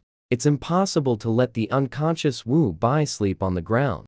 Although in this beast world with one wife and multiple husbands, there's no concept of chastity or reputation. The thought of her sleeping with another man while carrying a child Just feels awkward no matter what. Zhao Bao sees her hesitation. His eyes dim with disappointment. He lowers his head, looking utterly sad and heartbroken. Zi Yue sees his pitiful state, and her heart softens. She gives in. All right then. Uncle will lie on the very inside. You'll be in the middle. Mother will be on the very outside. This way, it shouldn't be a problem. But little did she know, both mother and child are restless sleepers. While sleeping, Zhao Bao ended up moving entirely to the other side. Zi Yue was sleeping very deeply. In the middle of the night, it got a bit hot. Half asleep, she automatically moved closer to the inside. The temperature inside was cool and refreshing. There was also a faint scent of medicine that made her body feel very comfortable. In her dreamy state, she felt as if she was holding a piece of cool jade while sleeping. When she woke up the next day, she found herself clinging onto Wu Bai. Like an octopus, she opened her eyes and saw Wu Bai's enchantingly beautiful face. Her heart skipped a beat. Zi Yue hurriedly scrambled to get up. I'm sorry. I really didn't mean to. Even though Wu Bai is unconscious and unaware of what's happening around him. But Zi Yue still felt awkward inside. She felt a bit sorry for him. So she needed to apologize. It seemed that would make her feel a little better. She thought to herself, good thing he doesn't know. She let out a breath and turned her head. Just in time, she saw Zhao Bao sitting at the foot of the bed. He was blinking his clear, big eyes and looking at her. Zi Yue felt very awkward. She forced out a stiff smile. Mother fell asleep and didn't know anything. Zhao Bao spoke in his milky, soft voice. Mother, Uncle Wu is feeling a little better. Zi Yue's expression shifted. She focused and stepped forward to check Wu Bai's pulse. But she discovered his body was indeed much better than yesterday. Zi Yue felt that she also had a bit more wood element power. She wasn't as weak as yesterday. Zhao Bao said seriously. When mother holds Uncle Wu while sleeping, the power from mother can automatically heal Uncle Wu's internal injuries. At the same time, it can also enhance her own wood element power. Zi Yue was stunned. It can be like this? But she still sighed. Although this has benefits, Zhao Bao, we can't do this. Mother is a bit restless when she sleeps. If we hold Lordji like this every day, it would be taking advantage of him. So we still can't sleep on the bed. Today, after we eat breakfast, let's go outside and take a look. We'll try to get some materials and build another soft couch or wooden bed. Zhao Bao nodded. All right then. So after washing up, Zi Yue cut down a tree and painstakingly made a wooden bed. She also found some healing herbs in the forest. Every day she brewed medicine with spirit spring water and gave it to Wu Bai to drink. On this day, Zi Yue brought the brewed medicine to the bedside as usual to feed Wu Bai. Because it was too quiet, she couldn't help but chatter on, sharing the fun things she had done with Zhao Bao these past few days. Just as she was feeding him the medicine and reporting, Wu Bai slowly opened his eyes. In that instant, his eyes held a faint, enchanting, and alluring hue. Zi Yue's soul was almost swallowed by the vortex in his eyes. Miss Yue. Hearing his voice, she snapped back to reality instantly. The medicine bowl in her hand slipped and fell to the ground. Hee. You're awake. I was just giving you medicine. A trace of amusement flickered in Wu Bai's eyes. I know. Although he was unconscious, he was aware of everything happening around him, including everything Zi Yue had done. You know? These words made Zi Yue's heart tremble. No way. How could you know while asleep? A faint, charming smile curled at the corner of Wu Bai's lips. Thank you for saving me, Miss Yue. Zi Yue didn't dare take credit. You saved me and Zhao Bao too. Moreover, you fell into a deep sleep because of us. I should be the one thanking you. If Wu Bai hadn't been there, it's easy to imagine what she and Zhao Bao would have faced. Wu Bai said softly. This is also what I promised Brother Zhu. Hearing this, Zi Yue was filled with confusion. Before she could voice her question, Wu Bai took out a jade slip. With a flick of his finger, a projection appeared on the jade slip. It turned out that a few nights ago, Morin had approached Wu Bai. The situation with the Misty Forest barrier was severe this time. Demonic energy and magical beasts were breaking through. He had to lead the Snow Wolf clan to reinforce the barrier and guard the northern pass. He might not be able to accompany her during childbirth. He felt he had let Zi Yue down. So I ask Lord Wu to lend a hand when the time comes. For Zi Yue Morin, a noble king, used the word ask. Even Wu Bai was slightly surprised. However, you should know, with our level of power, we only protect a female beast as her beast husband. Only then would we do everything in our power to guard her. Morin closed his eyes for a moment. He naturally knew. Yu Yu is so wonderful. She wouldn't have just one beast husband. As long as she agrees, I will respect any decision she makes. I only hope she remains safe and well. And I believe the prince of the succubus tribe. You will surely protect her well. After the projection from the jade slip faded, Zi Yue's emotion still surged, unable to snap back to reality. She knew that in the beast world, it was perfectly normal for a female beast to have several beast husbands. But it was still hard for her to shift her mindset all at once. Showing you this was just to let Miss Yue know. From the very beginning, when I came to the rabbit tribe to be a witch doctor, I was actually waiting for Miss Yue's appearance. It's just that some things, if spoken from the start, might scare Miss Yue, and might also displease Miss Yue. But now that Miss Yue has held me, I am already Miss Yue's person. I want to be Miss Yue's beast husband. From now on, protecting you, caring for you, and saving you is my duty. Miss Yue, you don't need to feel any psychological burden. The sudden confession made Zi Yue's heart feel like it was about to leap out. Her face turned as red as a monkey's bottom. You know that I held you? Wu Bai lowered his head. A gentle expression appeared on his face. Although I was unconscious, I was aware of what was happening around me. I know that Miss Yue doesn't dislike me either. I want to be your second beast husband. Is that all right? Zi Yue didn't know how to react. Oh, come on. This isn't like buying cabbage. As a modern person accustomed to monogamy, she really didn't know what to do. Seeing that she didn't speak, Wu Bai's expression became somewhat downcast. Was I indeed too impatient? If Miss Yue doesn't want to take responsibility, it's fine. I'll just act as if nothing happened. But I will still care for and protect Miss Yue and the child. Miss Yue, you don't need to worry. Zi Yue snapped back to reality and quickly waved her hands, feeling a bit guilty. I didn't say I wouldn't take responsibility. She knew that in the beast world, as a female beast, holding Wu Bai like that and sleeping through the night. Indeed, having taken advantage, one should take responsibility. The mere thought of her being irresponsible actually brings a chilling, heart-wrenching feeling to my heart. Just then, within the space of my mind, a voice suddenly emerged once again. Discovered high-quality male beastman Wu Bai. Master, having pure blood offspring with Wu Bai can enhance your strength, increase lifespan, and accumulate merit. Merit can be used to save people. Hearing this clear voice in the space of her mind, Zi Yue's mouth twitched. This was the second time she heard the damn system speak. But merit can be used to save people. And this is something he greatly needs.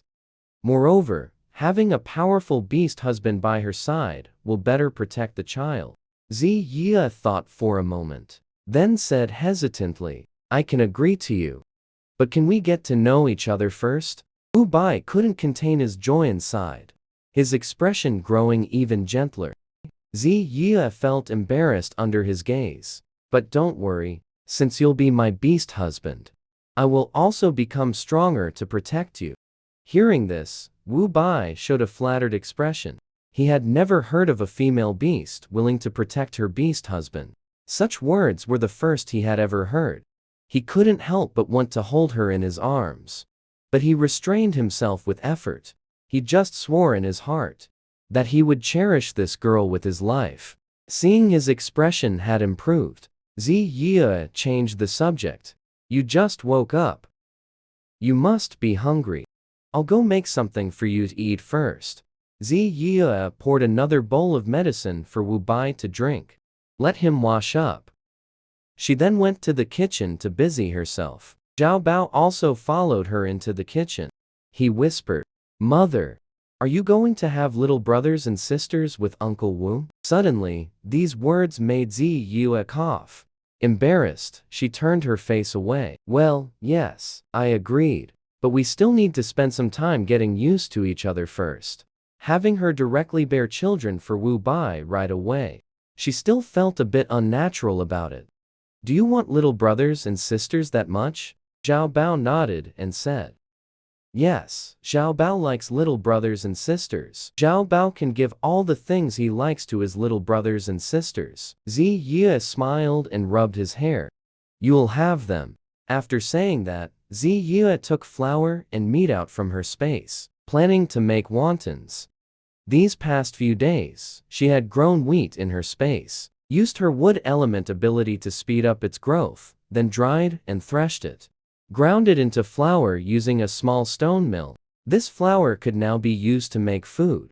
The three of them enjoyed a satisfying meal of wontons. After eating breakfast, Ziya prepared to go out to gather herbs. Wu Bai put on a cloak, covering his head. Then very naturally picked up Zhao Bao, ready to accompany Ziya as she went out. Looking at him, Ziya suddenly realized something and said, "Are you very afraid of sunlight?" She remembered when she had seen him in the tribe before. It was mostly at night. One day, he was even holding an umbrella during the daytime. But according to rumors, the enchanting demon clan did not fear sunlight. Moreover, he was a pure-blooded enchanting beast. It shouldn't be like this.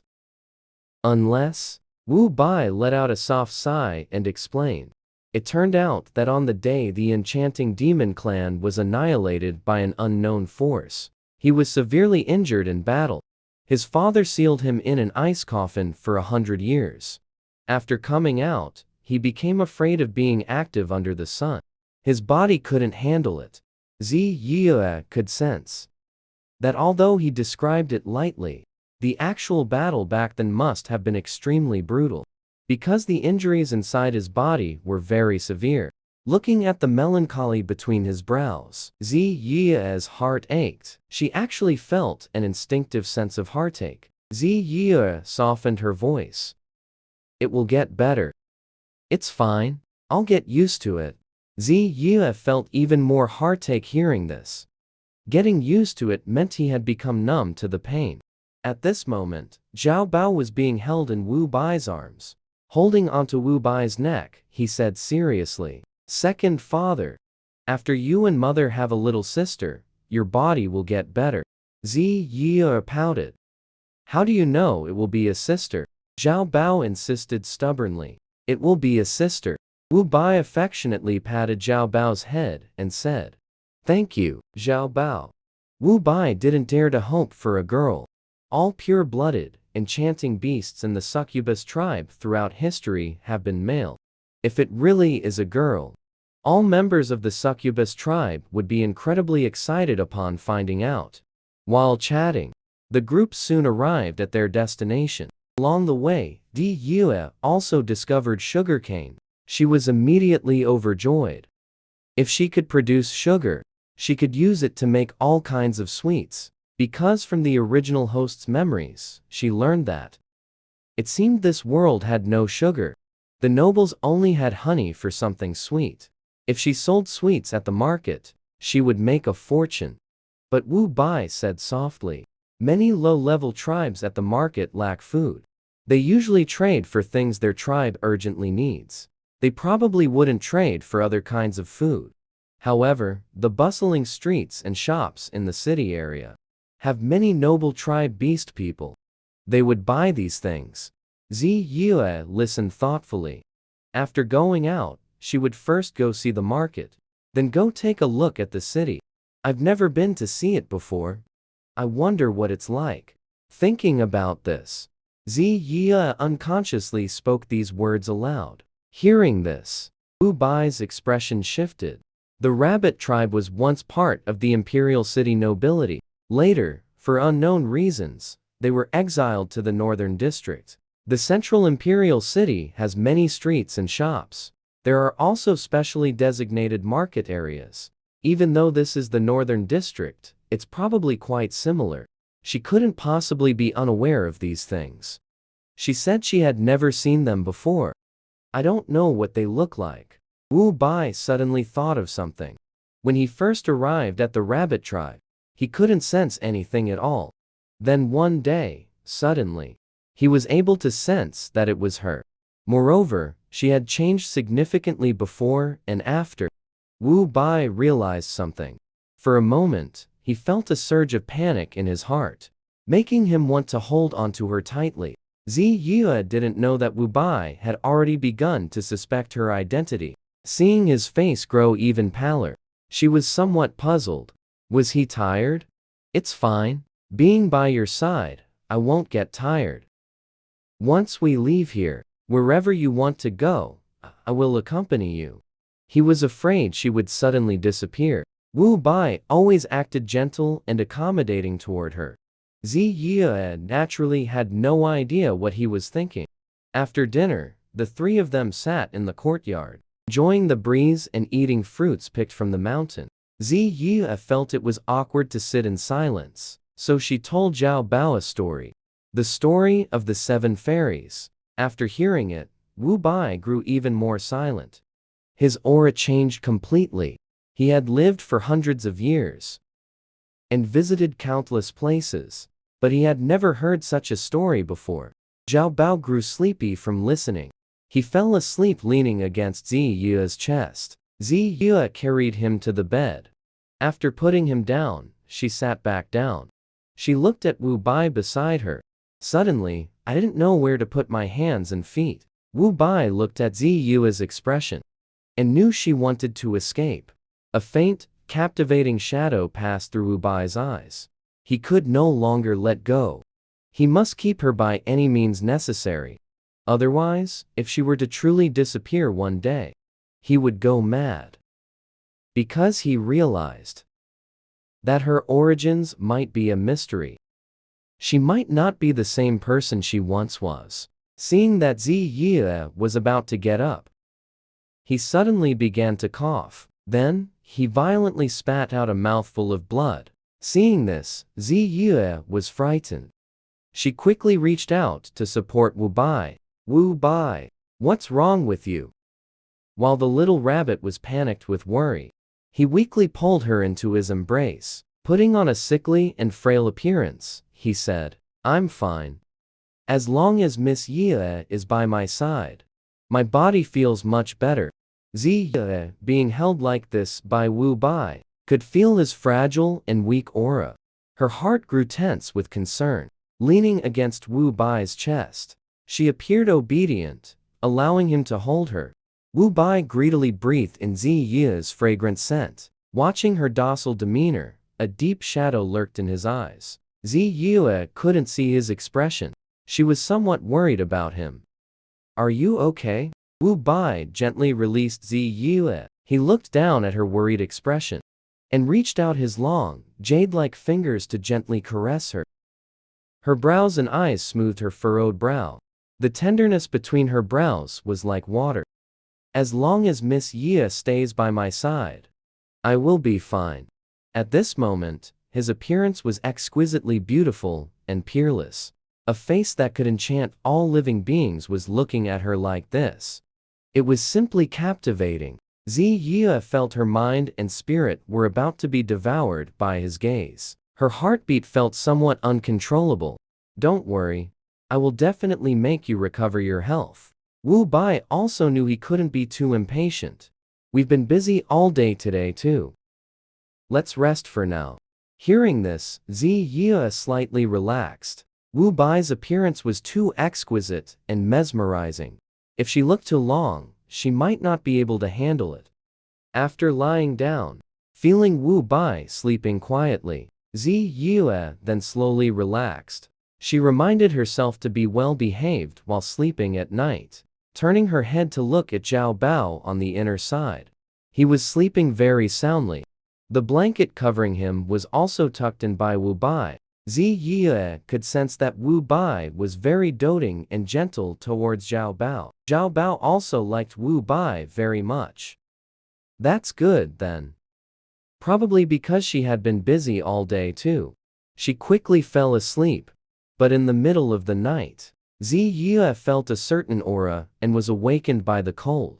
She suddenly woke up and looked at Wu Bai beside her. By the firelight, she could see clearly. His face was pale while he slept. His body was icy cold, still emitting a chilling air. She took his pulse. She found his body was weaker than during the day. His physical signs had become somewhat indistinct. Zi Yue was greatly startled. She quickly called his name several times. However, Wu Bai simply did not wake up. He seemed to be trapped in a nightmare. Zi Yue transferred the small amount of wood element power she had accumulated over the past few days to him, but it was useless. Zi Yue was extremely worried in her heart. Just at that moment, the system's voice flashed through her mind. The master's body possesses its own healing ability. If the master holds him while sleeping, he will improve significantly. If the master bears his child, his body will recover completely. Hearing this voice, Zi Yue's mouth twitched. Is there really no better way besides this? Although she wasn't exactly unwilling. After all, those were the rules of the beast world. When in Rome, do as the Romans do. She just wondered if Wu Bai, in his current state, could even manage it. She was afraid his body couldn't handle the strain. After Zi Yue asked, the space fell silent. Wow, really hard to get a word out of it. Totally unreliable. Zi Yue had no choice but to approach and nestle into Wu Bai's embrace, holding him. After a while, she indeed felt his condition improve somewhat. His body wasn't as cold anymore. Only then did Zi Yue breathe a sigh of relief. It's been so worrying. But she had to admit, Wu Bai's scent was quite pleasant. As she breathed it in, she unknowingly fell asleep. The next morning, when Zi Yue opened her eyes, she saw Wu Bai gazing at her with a smile. He was propping his head up with one hand, while the other was wrapped around her. His lips curved into an intoxicating, bewitching smile, his eyes sparkling and captivating, making her heart flutter lightly. Miss Ye, she felt her words stumble as she spoke. He really was a demon last night. Thank you, Miss Yue. Although he was barely conscious at the time, he could still sense something in his subconscious when he was trapped in the icy cold. As if being frozen all over again. He felt the warmth and presence radiating from her, driving away all the cold within him. Waking up in the morning and seeing the soft, warm person in his arms brought him an unparalleled sense of fulfillment. Zi Yue's face flushed red. She opened her mouth to explain, your body was freezing cold. So I had no choice but to do this. Wu Bai smiled gently. I know, I'm feeling much better now. Last night was the best sleep I've had. Zi Yue could also tell that his condition seemed to have genuinely improved. You were in a very dangerous state last night. Did something go wrong? Wu Bai sighed softly. After sleeping in the ice coffin for 100 years, although it saved my life, there were side effects. The cold energy inside my body can't dissipate. It has accumulated the chill from the ice coffin. Perhaps one day, he will be completely frozen, falling into a deep slumber. In the past, he didn't think much of it, but ever since he met her, he wanted to live a little longer. The despair and desolation in Wu Bai's eyes at this moment made Zi Yue's heart ache. You will definitely be okay. I said I will definitely cure you. Wu Bai looked at her earnest and determined gaze. His eyes softened slightly. A smile curled at the corners of his lips. "Miss Yue, how do you plan to cure me?" When she looked up at him, she could feel the intensity in his eyes, laced with restraint and hidden emotions. Just as Zi Yue's soul was about to get lost in his gaze, a faint noise came from the side. Zhao Bao looked embarrassed. "Second father, mother? I didn't see anything." Zi Yue was amused by the little one's expression. "All right, get up, you lazybones." Wu Bai reached out and picked up Zhao Bao. "I'll take you to wash up first. We'll have breakfast soon." A warm morning began just like this.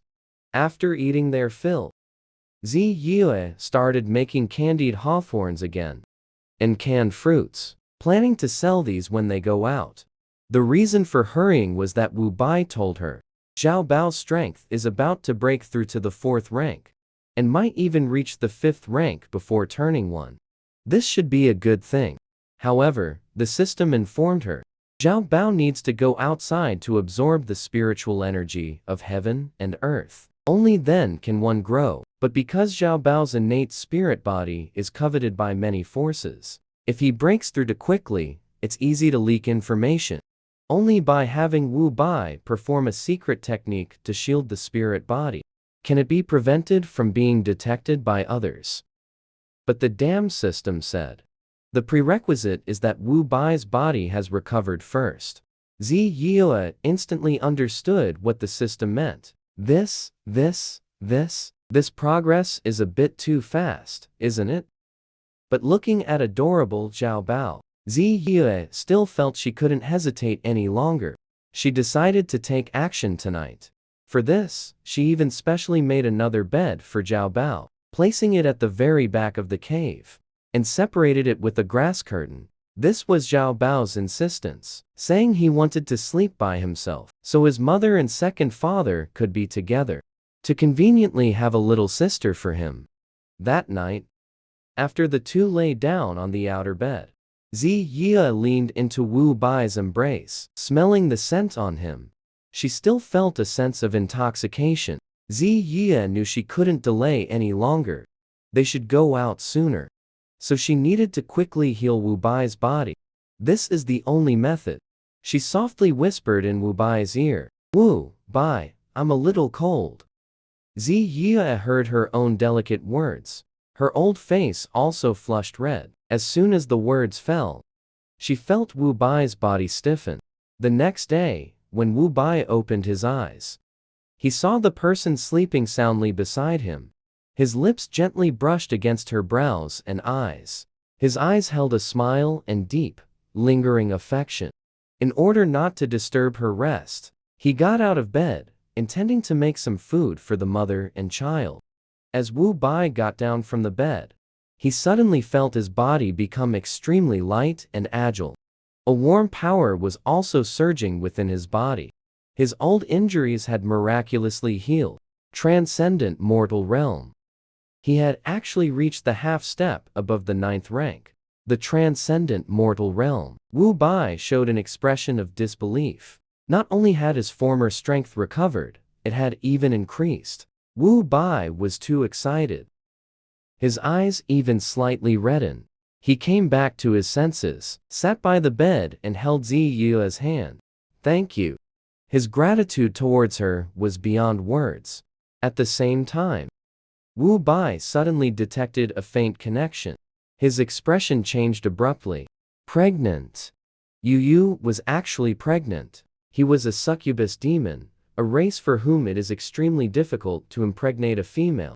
His father only had him, this son, and it was through a sacrificial ritual method that he, a pure blood son, was obtained. But his Bai Zizi had become pregnant with his child in just one night. He could feel that this child was good and very strong. Wu Bai's eyes reddened. He couldn't help but reach out and hug Zi Yue, wanting to press her deep into his heart.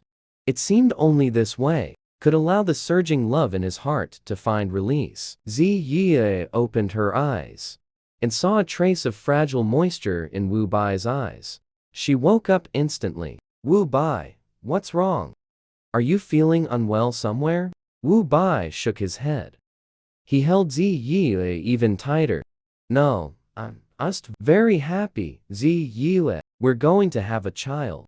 You're pregnant. Zi Yue was surprised for a moment. No way. Is her physique really that amazing? Zi Yue reached out and placed a hand on her stomach. Although she couldn't feel anything at the moment, she was happy in her heart. This way, little treasure will soon have a younger sibling. Seeing that Zi Yue also liked this child, Wu Bai slowly let out a sigh of relief. Also, my strength has recovered. Today, and seal little treasure's spiritual aura. Once we leave the secret realm, I can protect you all. Hearing about Wu Bai's recovered strength, Zi Yue's eyes lit up. That's wonderful. As she spoke, she reached out to check his condition, but then discovered that her wood element ability, weakened from childbirth, had not only recovered, but also advanced to the second stage. This was the innate dual cultivation ability of the enchanting demon race. She looked at Wu Bai with sparkling eyes, thinking she should try it more often at night. Perhaps it could also quickly enhance her wood element ability. Just then, little treasure ran out excitedly. Second father, mother. I dreamed of a little sister. Hearing him emphasize little sister, Wu Bai asked softly, how do you know it's a little sister and not a little brother? Zhao Bao blinked his big eyes. He said, with great seriousness and persistence, it's a little sister. I dreamed it's a little sister. Little sister is very powerful. She looks like second father. Wu Bai was taken aback. His heartbeat quickened. Throughout the generations of the enchanting demon tribe, all pure-blood beastmen have been male. There has never been a single pure-blood female beast. But an ancestor once left a prophecy. Once a pure-blood female beast appears, the enchanting demon tribe will enter its most prosperous and flourishing era. He knew Zhao Bao was different from ordinary children. He possessed the power of ancestral inheritance. He knew many things. Because he was so overwhelmed with emotion, Wu Bai's eyes even turned slightly red. Zhao Bao, thank you. Second father, don't cry. Zhao Bao will blow on it for you. Zi Yue watched from the side. She couldn't help but laugh. She just felt incredibly happy at this moment. After everything was properly arranged, Wu Bai took the mother and child out of the secret realm. Just after leaving the secret realm, Zi Yue felt a chill. And the sky had actually started to let fall snowflakes. She hadn't realized it was already winter outside. Wu Bai held Zhao Bao with one arm and held Zi Yue's hand with the other. He transferred his energy to Zi Yue. Zi Yue instantly felt a wave of warmth spread from her palm throughout her entire body. After spending more time with Wu Bai, Zi Yue came to realize he was actually an extremely considerate person. He was very good at taking care of others. The group had no plans to return to the rabbit tribe. Afraid that the forces previously drawn by Zhao Bao's spirit were still lying in wait nearby. Wu Bai said he had urgent matters these past few days, so the three of them decided to go check out the market and also inquire about the rabbit tribe's situation and Morin's whereabouts. By evening, Wu Bai finally brought them to the market area. Zi Yue noticed the market area was like an ancient town. The market was at the very center, surrounded by rows of stone houses. These stone houses were all built from stone and looked very sturdy. From time to time, various kinds of beastmen emerged from the stone houses. It looked quite lively. By comparison, it made the rabbit tribe seem really remote and backward. After all, most of them still lived in caves and hadn't built stone houses. As darkness fell, the three decided to rent a stone house for the night. Unexpectedly, even the cheapest food at the small shops cost at least 100 purple spirit stones. Based on the original host's memories, Zi Yue knew the prices here. One purple spirit stone was equivalent to 1,000 blue spirit stones. Usually, just 2 blue spirit stones could buy a bird's egg. One jin of the most common beast meat cost about over 20 blue spirit stones, yet an ordinary small stone house actually required over 100 purple spirit stones. No wonder some lower level tribes all lived in caves within their own tribes. Ordinary beastmen really couldn't afford to live in a place like this. Fortunately, Wu Bai still had some savings, so they rented a stone house and settled in. He planned to set up a stall the next day to sell the snacks he had made. At night, Wu Bai and Zi Yin naturally shared a bed. Unexpectedly, the next day, Zi Yin discovered that her supernatural ability had broken through to the 3rd level. This made her wish she could drag Wu Bai into another fight early in the morning. But she gave up the idea, remembering they needed to set up the stall early. By the time they arrived, the market already had some stalls set up. Fortunately, they weren't too late. The 3 of them found a decent spot and started setting up their stall. Zi Yue decided to first sell the lowest cost candied hawthorns to test the market. Little Bao's eyes sparkled as he looked at the candied hawthorns. "Mom, I want to eat one." Zi Yue gently tapped his little nose. "Little greedy, these are for selling. If there are any left, you can have one, okay?" Little Bao nodded obediently. Little Bao will listen to Mom. He knew that since they were living away from home now, they needed to earn spirit stones. He wanted to help too. Once set up, Zi Yue began hawking the candied hawthorns. Candied hawthorns, sweet as honey. 2 blue spirit stones, a stick. First come, first served. Free samples. Little Bao joined in, shouting along. Zi Yue's voice was already very pleasant to hear, and Little Bao's went without saying. His soft, adorable, milky voice loudly calling out candied hawthorns stood out noticeably among the various market cries. Everyone nearby couldn't help but look their way. Then I saw in front of Zi Yue's stall, there was only a straw bundle, but the clusters of red fruit on it were very obvious. A woman dressed in expensive-looking clothes, leading her child, happened to be buying wild fruits at the next stall. When she saw their stall, she paused her steps. She couldn't resist asking the little girl curiously, "What is this?" Zi Yue explained with a smile, "Pretty lady, this is called Tang Hulu. It's very sweet, like honey. 2 blue spirit stones per stick. Would you like to try one?" The wealthy woman was stunned for a moment. "You're saying it's as sweet as honey? How is that possible? Honey is so expensive. You use honey to make this kind of food? 2 blue spirit stones per stick?" The wealthy woman didn't believe it, thinking Zi Yue was tricking her. But looking at the color, the surface gleaming, it just looked quite different. Zi Yue quickly took a stick and gave it to Little Treasure to eat. Little Treasure held it in his hand, excitedly biting and eating. His little cheeks moved up and down. His eyes sparkled. The wealthy woman's daughter suddenly felt the fruit in her own hand wasn't appealing anymore. Looking at the Tang Hulu in Little Treasure's hand, she shook the wealthy woman's hand. "Mother, I want some too." Seeing this, Zi Yue took out the pre-cut small pieces. "We also have free samples here. Everyone can try a small piece. You can have a taste." The rich woman took one and tasted it. Her eyes lit up after this taste. She looked at the candied fruit with an expression of shock. "It's actually so delicious. It's sweet. It really is sweet. It really only costs 2 blue spirit stones per stick." The rich woman hurriedly took out 4 blue spirit stones and said, "Give me 2 sticks." The little girl started eating eagerly as soon as she got it. After eating it, she was both excited and thrilled. "Mom, it's so good. It's sweet, really sweet." At that moment, the beast people who had arrived at Zi Yue's stall saw the mother and daughter talking. Watching their expressions as they ate the candied fruit, they all started to feel hungry.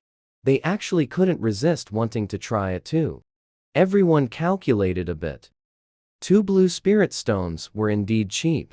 So the few beast people who had gathered also took out spirit stones and bought a stick each. Ziya collected the blue spirit stones while handing out candied fruit to everyone.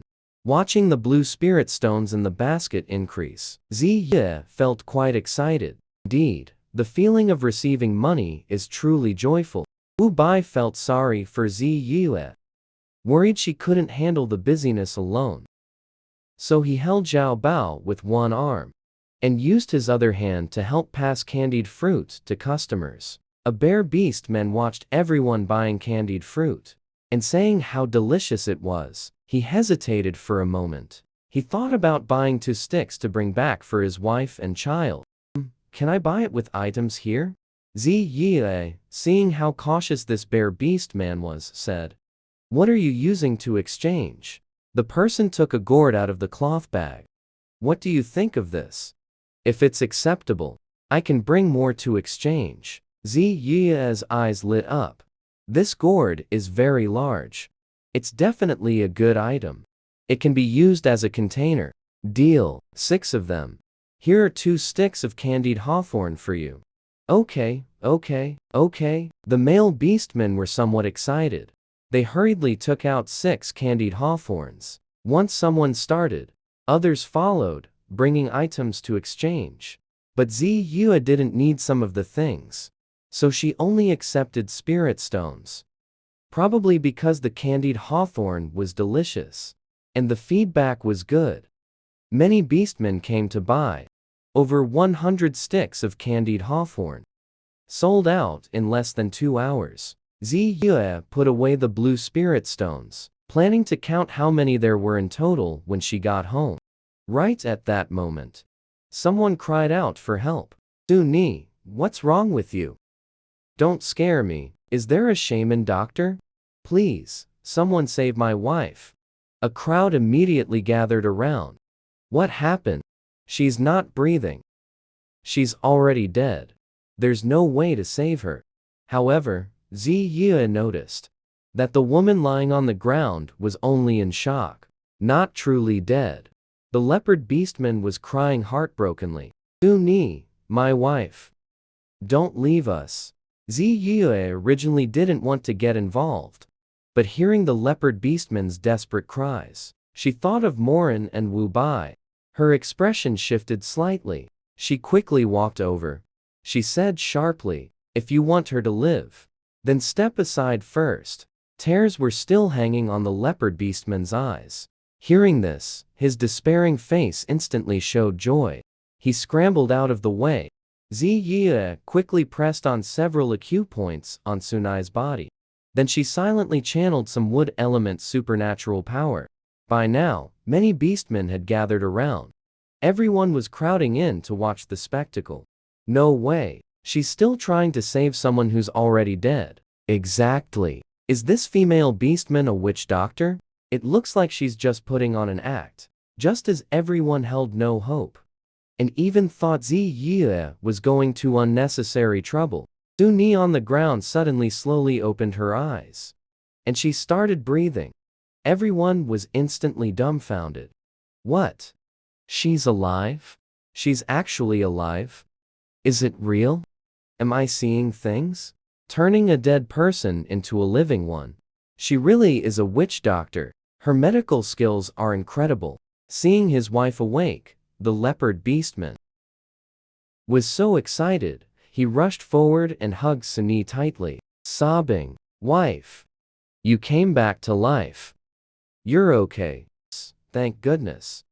The leopard beastman held Su Ni tightly. Su Ni was almost out of breath. Ziya quickly said, "She is pregnant. Be careful. Don't use so much force." Ziya's words exploded like a bomb, leaving both of them stunned. Su Ni trembled as she touched her belly in disbelief. She was pregnant. Her face showed excitement and joy. The leopard beastman trembled with lingering fear. He snapped back to reality and knelt directly before Ziya. "Thank you, benefactor, for saving my wife and child. If you truly want to thank me, then take more care of my business in the future. I set up my stall there every day." Ziyue took the opportunity to advertise her stall, pointing to the location of her stall. The leopard beastman was dumbfounded. He never expected the benefactor to react like this. The onlookers then snapped out of it too. Oh, my God. This female beastman witch doctor is amazing. She saved 2 lives. They all decided to patronize the witch doctor's business, and also asked where the witch doctor lived, so they could request her for treating injuries in the future. The leopard, beastman, and Suni were profoundly grateful. Seeing that the candied hawthorns were sold out, Ziyue took Zhao Bao and Wu Bai back to the stone house. The family sat at the table and started counting the blue spirit stones. There were 216 in total. Ziyue was very happy. She had Wu Bai stay home with Zhao Bao. She went to the grain store to buy some food to cook. Along the way, Ziyue observed as she walked. She noticed the market had simple items like red beans, mung beans, and vegetables for sale. The more complex offerings include steamed corn, bird eggs, thin milk, and meat soups. These food options are still relatively simple and common. Ziyue thought to herself that she had wheat seeds in her possession.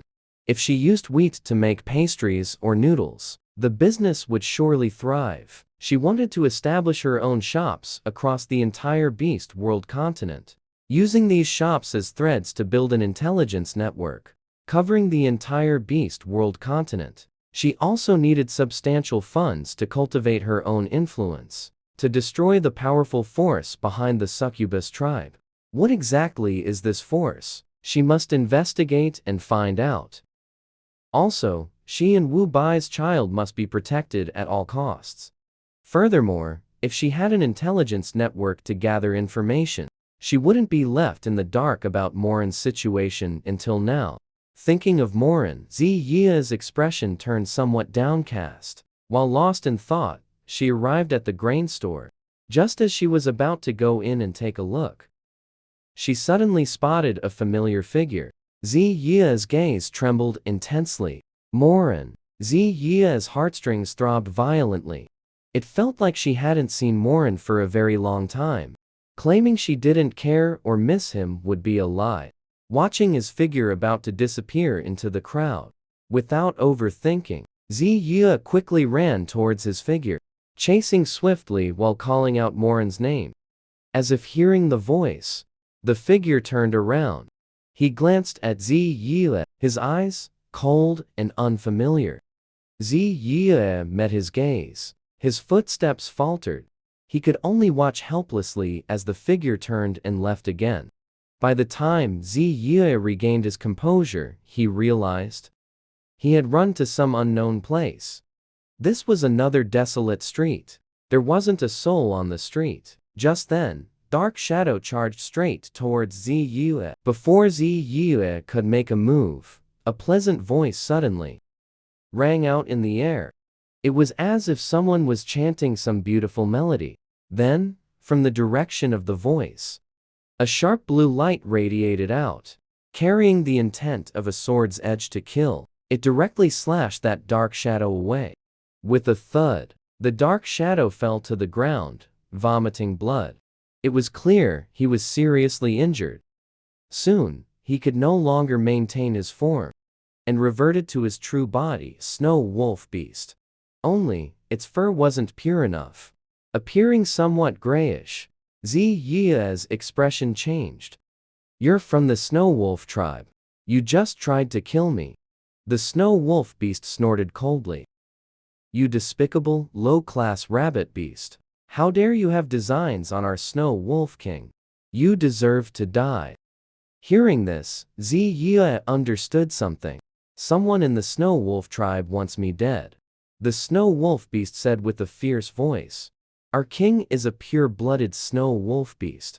The tribe originally planned to arrange a pure-blooded female snow wolf for our king, so that he could obtain the ancestral legacy power. But you ruined our king's pure-blooded beast body, causing him to be severely injured while sealing the barrier. It's all because of you. You deserve to die." Ziyue's gaze darkened as she listened to these words. It seems some people in the Snow Wolf clan are aware of her existence, and they don't seem to know about Xiao Bao at all, thanks to Wu Bai sealing Xiao Bao's aura, making him undetectable. Zi Yue toyed with the dagger in her hand. But what your king does is hardly for you to question. As she spoke, Zi Yue's dagger plunged straight into the Snow Wolf Beast's body. The Snow Wolf Beast glared fiercely at Zi Yue with wide eyes. How dare you kill me? Our young lady won't let you get away with this. Zi Yue's expression turned cold and severe. Young lady, some pure-blooded female beast from the Snow Wolf clan? Zi Yue had previously gathered information at the market. Ever since, Morin was injured and went into seclusion. There has been some internal strife within the Snow Wolf clan. Everyone inside has started fighting for power. It seems someone wants to use her as a pawn to create chaos for some purpose. But she won't let these people succeed. Zi Yue looked toward the direction of the voice she had just heard, and found it was coming from the shop in front of her. While Zi Yue was hesitating, she heard the voice again. It was a deep, magnetic male voice, pleasant to the ear, but the sorrowful tone in the voice made Zi Yue feel so distressed she could hardly breathe. As if this voice was summoning her, Zi Yue steadied her mind, then stepped into the shop. Inside, there were various treasures and jewelry, with jade ornaments being especially abundant. As soon as the shop owner saw someone enter, he hurried forward to greet them. Hello, what kind of accessories are you looking for? Zi Yue casually glanced around with an indifferent expression. She didn't see anything noteworthy on the first floor, and there was no particular sound either. I'll take a look at what you have on the second floor. The second floor has some unique little curios. If you're interested, you can go up and have a look. Zi Yue went to the second floor. Her eyes were immediately drawn to a bead placed in the corner. It seemed to contain a small blue fish inside. It was very beautiful, almost as if it were moving. Especially when she saw the fish's eyes inside, Zi Yue felt as though it was crying. What kind of bead is this? This is a stone bead. It's just made by polishing a stone. This one is polished quite round. It's a bit unique, that's why it's kept in the shop.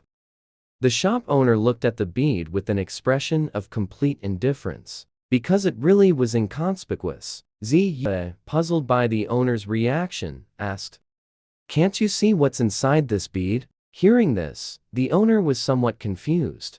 What's inside? Zi Yue was taken aback. It seemed only she could see the little blue fish inside the bead. But this seemingly moving fish was crying. She felt as though she could hear it singing. In her heart, it was as if a summoning force was resonating with her. Zi Yue thought to herself that he must have been the one who saved her just now. She wanted to take him away from here. Zi Yue spent 200 blue spirit stones to buy him. After buying it, she wanted to put this bead into her space, but she found it couldn't be placed into the space at all. Generally, only living things cannot be put into the space, so this is a living thing. The little fish inside was actually alive. It just looked very weak. Moving seemed to require a lot of effort. The blue glow on its body was also growing fainter. Zi Yue placed her finger on the bead and channeled her wood-type ability into it. After infusing the wood-type ability, Zi Yue noticed inside the bead, the little fish's blue glow became slightly brighter. Swimming around seemed a little less strenuous. It was you who helped me just now, right? The little blue fish looked at Zi Yue and moved. You really can understand. Are you a fish beast? The little blue fish shook its head. Zi Yue found it a bit strange. If not a fish beast, then what are you? It was you who helped me just now. Thank you. Let me take you home. After bringing Zi Yue back to the stone house, Wu Bai's anxious heart finally settled down. Why did it take so long? Zi Yue recounted what happened on the street. Hearing this, Wu Bai's expression turned cold and stern. A layer of killing intent veiled his eyes. How dare they lay a hand on you? Zi Yue knew Wu Bai was angered. She gently tugged his sleeve. I don't want you to take risks. The Snow Wolf clan likely has many experts. And it seems someone in the Snow Wolf clan is aware of my existence. That's why they came to kill me. But fortunately, they don't know about Xiao Bao. They don't know about Xiao Bao's existence. So Xiao Bao should be safe. A cold, bewitching, bloodthirsty glint flashed in Wu Bai's eyes. No matter who it is, they will pay for touching you. Don't act rashly just yet. Let's find time to go to the city where the Snow Wolf clan resides first. Gather some information, know yourself and know your enemy, and you will never be defeated. You are also very important to me. I don't want you to get hurt. Wu Bai's background is special. The Snow Wolf clan surely has powerful elders. It's to let people know he is a pure-blooded, enchanting beastman of the enchanting demon tribe. Inside, the force that once harmed his tribesmen has reappeared. Just thinking about it, Ziya's heart sank. Wu Bai listened to her words. His heart suddenly softened. He sighed lightly. You carry the scent and mark left by Morin. He has you as his one and only female beastmate. So when the pure-blooded female beasts of the Snow Wolf tribe learn of your existence, they will inevitably try to kill you. Only by killing you can the mark disappear. Then they would have a chance to become Morin's female beastmate and become the queen. Ziya frowned. If Morin wakes up, wouldn't it be simpler for him to handle these matters? Wu Bai nodded. As the king, he handles the tribe's affairs. No one would dare to question it. But now, he is injured and in seclusion. The Snow Wolf tribe is certainly not peaceful. Struggles for power are unavoidable. Ziya frowned. So there's no way to help Morin recover quickly and wake up sooner? Wu Bai shook his head. None of us can easily approach the Snow Wolf tribe, let alone the fact that no one can get close to him. He paused for a moment. Wu Bai looked at Ziya and said somewhat reluctantly, unless? Ziya blanked, feeling that Wu Bai must have a way. She looked at Wu Bai with hopeful eyes. Wu Bai sighed inwardly. Unless we use the dream entry technique. That is, after you fall asleep. Enter his dream by means of dream walking. Because you two have already consummated the marriage, he has also left a mark on you. So you can easily enter his dream. But dream walking also comes with dangers. If you accidentally get trapped in the dream and cannot get out, you will die in your sleep. However, I will ensure your safety. But even then, you will still get hurt. That is why Wu Bai never wanted Ziya to use this method to enter Morin's dream. He would not allow even the slightest possibility of her getting hurt. But now, someone from the Snow Wolf clan wants her life. This matter has become serious. Ziya's expression shifted. It's fine. I'm not afraid. Let's use the dream walking technique. Seeing Ziya's expression, Wu Bai knew she had already made up her mind. He had no choice but to agree to try it tonight. With this interruption, Ziya also forgot to buy food and grains. The family of three decided to eat out and go to the grain store to buy grains along the way. But due to the previous attack, Wu Bai still used magic to alter Ziya's appearance. As a precaution, they went to the grain store first. Entering the store, they found that it actually sold glutinous rice and regular rice. Ziya was overjoyed. She thought it would take a long time to find these staples, never expected to find them here. She was already tired of always eating meat and vegetables. She really misses that fragrant rice so much. If we buy some to grow in the space, we won't have to worry about having nothing to eat. Ziya looked them over. Pointing at the glutinous rice with slightly better appearance, she asked, how much is this glutinous rice per caddy? The shop assistant's attitude was somewhat arrogant. He said lazily, 80 blue spirit stones per caddy. Isn't that too expensive? Besides, truly good glutinous rice grains are relatively small, completely different from the improved grain seeds from the post-apocalyptic era. Isn't the price a bit expensive? Can it be cheaper? The shop assistant glanced sideways at Ziya. It's all at this price. This was just shipped from the southern district. When the weather gets cold, the merchant caravans won't come anymore. When the heavy snow seals the mountain, you won't be able to buy it even if you want to. The shop assistant's attitude was very arrogant. He couldn't even be bothered to deal with Ziyue. Clearly because the items in his shop weren't worried about selling. Wu Bai watched the shop assistant's attitude. His expression turned cold. A bewitching, icy glint flashed in his eyes. Just then, some discussion could be heard at the door. Oh, my God. Why would young Master Shen from the First Merchant Guild come here? He's so handsome. How can he be this good-looking? Not only is he good-looking, but he's also said to be extraordinarily intelligent.